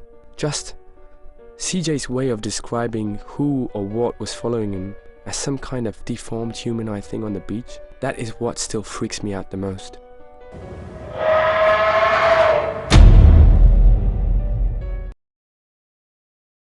Walmart attracts the weirdest people. It was Black Friday, meaning me and my brothers were going video game shopping. Our first and only stop was Walmart. The place was absolutely mobbed, and being Walmart, it was mobbed with the wrong kinds of people. Gross, weird, and just creepy people everywhere, trying to save a few bucks on already cheap products. We rode the escalators upstairs to the video game section. I was looking for the latest Call of Duty game, personally, but my brothers were looking for some other game I don't remember. Then, out of nowhere, some creepy, heavy, oldish man who smelled like vomit walked up to me and said, "You like video games, huh?" "Yeah," I said. I began to slowly slide away just to show that I wasn't interested in conversation. "My son likes video games too. Maybe you should come over and play some with him. He really craves company." The man gave me a creepy smile. "Oh no, I'm not from around town, sorry." That's all I could think of saying. I didn't even give him a chance to keep this conversation going. Hell, I wasn't obligated to stand there and talk to this guy. I simply gave him a smile and called my brother's name out while walking away, just to seem distracted. I did give a quick backwards glance. He was just staring at me as I walked away. I made it to the next aisle over and immediately felt comfort and being next to my brothers. I waited around until they finally found their game and we headed over to the checkout counters. The lines were insane. I knew it would probably take 10 to 15 minutes just to make it to the counters. So I took that opportunity to check out some of the jeans and t-shirt sales. At one point, I found myself in probably the most secluded corner of the store checking out some of the t-shirts when someone grabbed my arm hard. I thought it was my brother messing with me, so I turned around and told him to fuck off. But it wasn't him. It was that man. I started calling for help, screaming that I didn't know this man. Some people came over and stared, but that was about it. The man then simply walked away. I don't know what he was thinking or planning on trying in such a public place. I didn't tell my brothers what had happened out of embarrassment, but they picked up on the fact that I was quiet afterwards. "It's nothing," I kept telling them. We got into my brother's Camaro, and when I sat down, I looked to the entrance of the Walmart, and there he fucking was, sitting at the bench facing me. As we left the lot, we had to pass right in front of the store, and I got one last look at that creepy man. His head moved ever so slightly to constantly face me. Even through the car window at night, I gave him the finger, but it didn't seem to influence him in the slightest. That was the last I ever saw of him. Walmart attracts the weirdest people. What you're about to hear was the worst night of my life. I went out to a downtown club with my boyfriend and his friends on a Saturday night. My boyfriend and I hadn't been getting along for a while, and at some point in the club, we had an argument. I didn't want to be there anymore, so I went outside and called a Uber to pick me up. It was raining that night, so I waited under the awning of the building nearby to the club.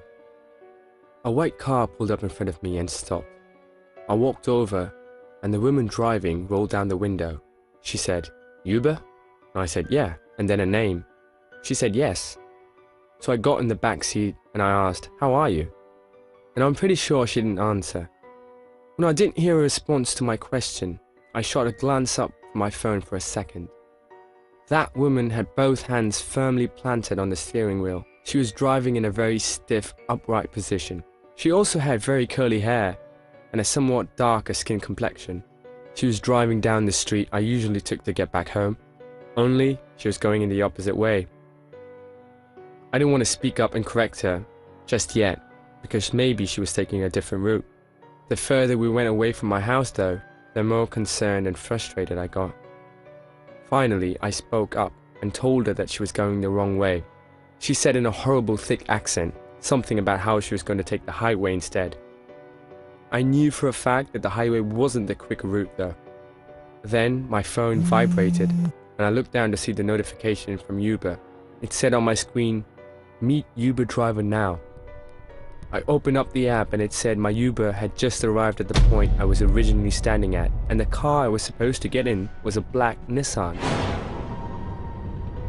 At this point, I started to say in a louder voice to the driver that she wasn't my Uber. I asked her to pull over and let me out. When she didn't seem to acknowledge me, I started to actually yell and push at her seat. Even though the car was moving, I even tried opening the door, but apparently the child lock was still on. After a little more yelling, she finally looked at me through the mirror and then pulled off to the side. The door clicked, unlocked, and I got out of the car and walked away from it. My actual Uber driver was calling me, and I picked up, apologizing and asking him to come to my current location. He said he'd be there right over.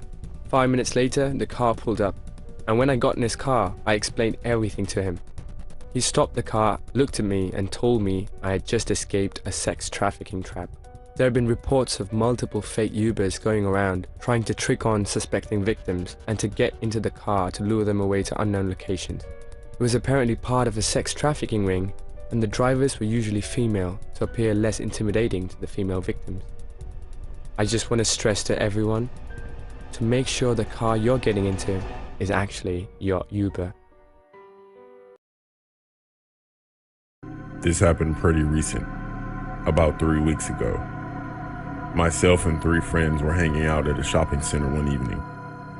We were messing around posting clips on TikTok. Then one of my friends started laughing, and I asked her what she was laughing at. She told me that guy behind us kept staring at me. When I turned around, it was some older guy just watching me. He had black sunglasses, a cap, an old Adidas tracksuit with scuffed up shoes, and had a disgusting looking beard. My friends thought it was hilarious, but I found it really weird. Then another one of my friends said, she thinks that guy lives on her street, about a few houses down from her. She said that he actually follows her on TikTok. At that point, I quickly got my phone out to check if he was following me, and he was. I had to block him because he seemed a bit creepy. We went to get McDonald's before we went home, and I received a message on TikTok from someone. It was that guy who had been following us. His name was Greg, and he wrote, "Why did you block me?" with 2 emojis. One was a crying face, and the other one was an angry face. He had actually created another account that day in the shopping center. I blocked that account as well, hoping that would be the end of it. I didn't mention it to my friends this time, knowing they would just laugh. That night, I was up late and had Netflix on in the background as I was chatting with my friends on Facebook while scrolling through TikTok. I got up to use the bathroom, and when I returned, I had 3 messages from my friends, all saying the same thing. All were things like, "Who's in your room?" and "What's up with your last post?" I asked them what they were talking about, and they told me to check my TikTok, so I did. It was a clip of my bedroom. It was a clip of someone picking up my phone and recording the inside of my room. At that point, I heard a creaking. Then I heard a man's voice say, "Sorry, Please don't scream. In turn to see you can see Greg is in almost all of those pictures, somewhere in the background. I haven't heard what's going to happen to Greg yet, but I just hope he won't ever come near us again.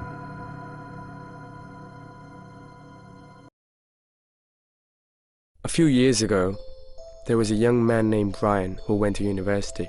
He didn't have enough money to live on the campus accommodation, so he had to rent an apartment of his own in the city. After he'd been living there alone for a while, he began to notice some strange things happening. Often when he came back from college, the curtains in his bedroom would be drawn when he distinctly remembered having left them open when he left that morning.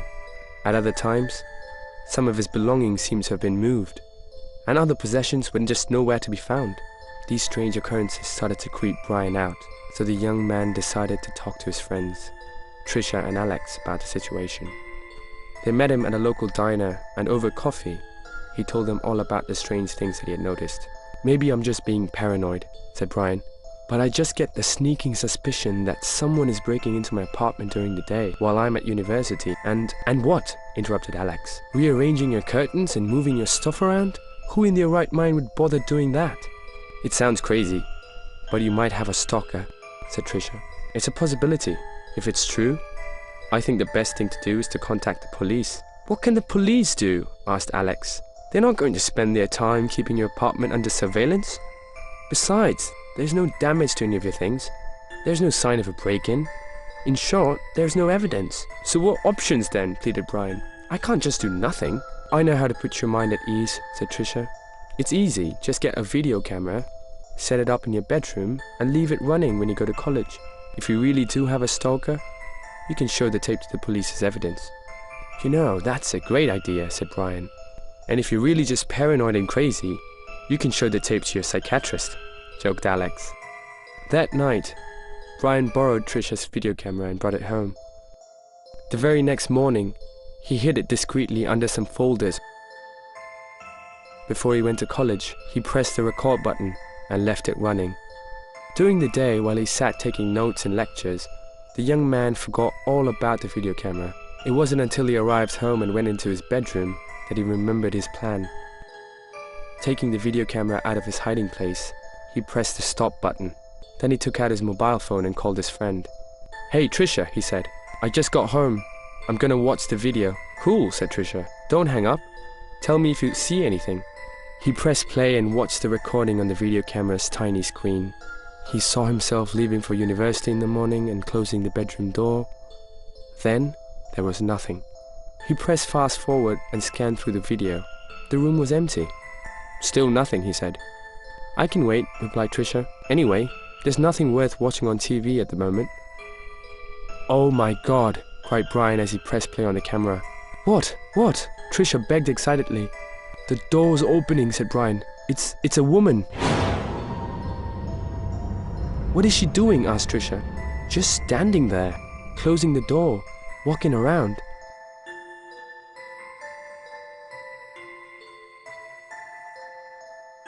"Oh my God, so weird.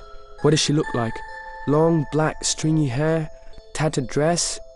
Do you know her?" "No, don't recognize her at all. She's carrying a knife, a big kitchen knife. She's going for my trash." "Ugh, gross.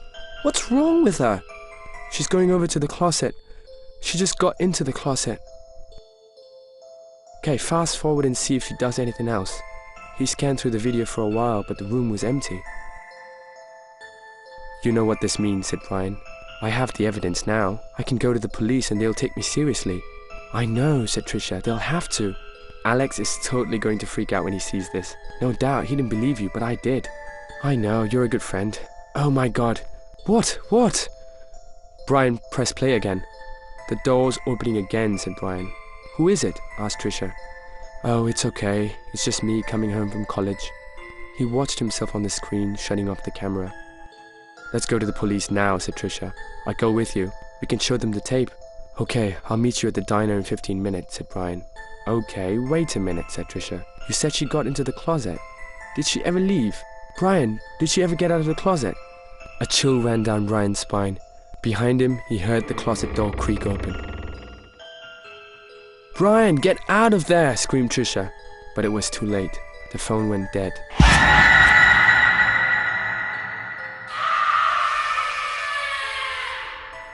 When she tried to call him again, there was no answer. Later that evening, the police found the body of the 18-year-old college student lying in a pool of blood. He had been stabbed 21 times. The video camera was clutched in his cold, dead hands, and when the police examined the camera, they discovered that the memory card was missing. No trace of the woman was ever found. Right now, she could be hiding in your closet.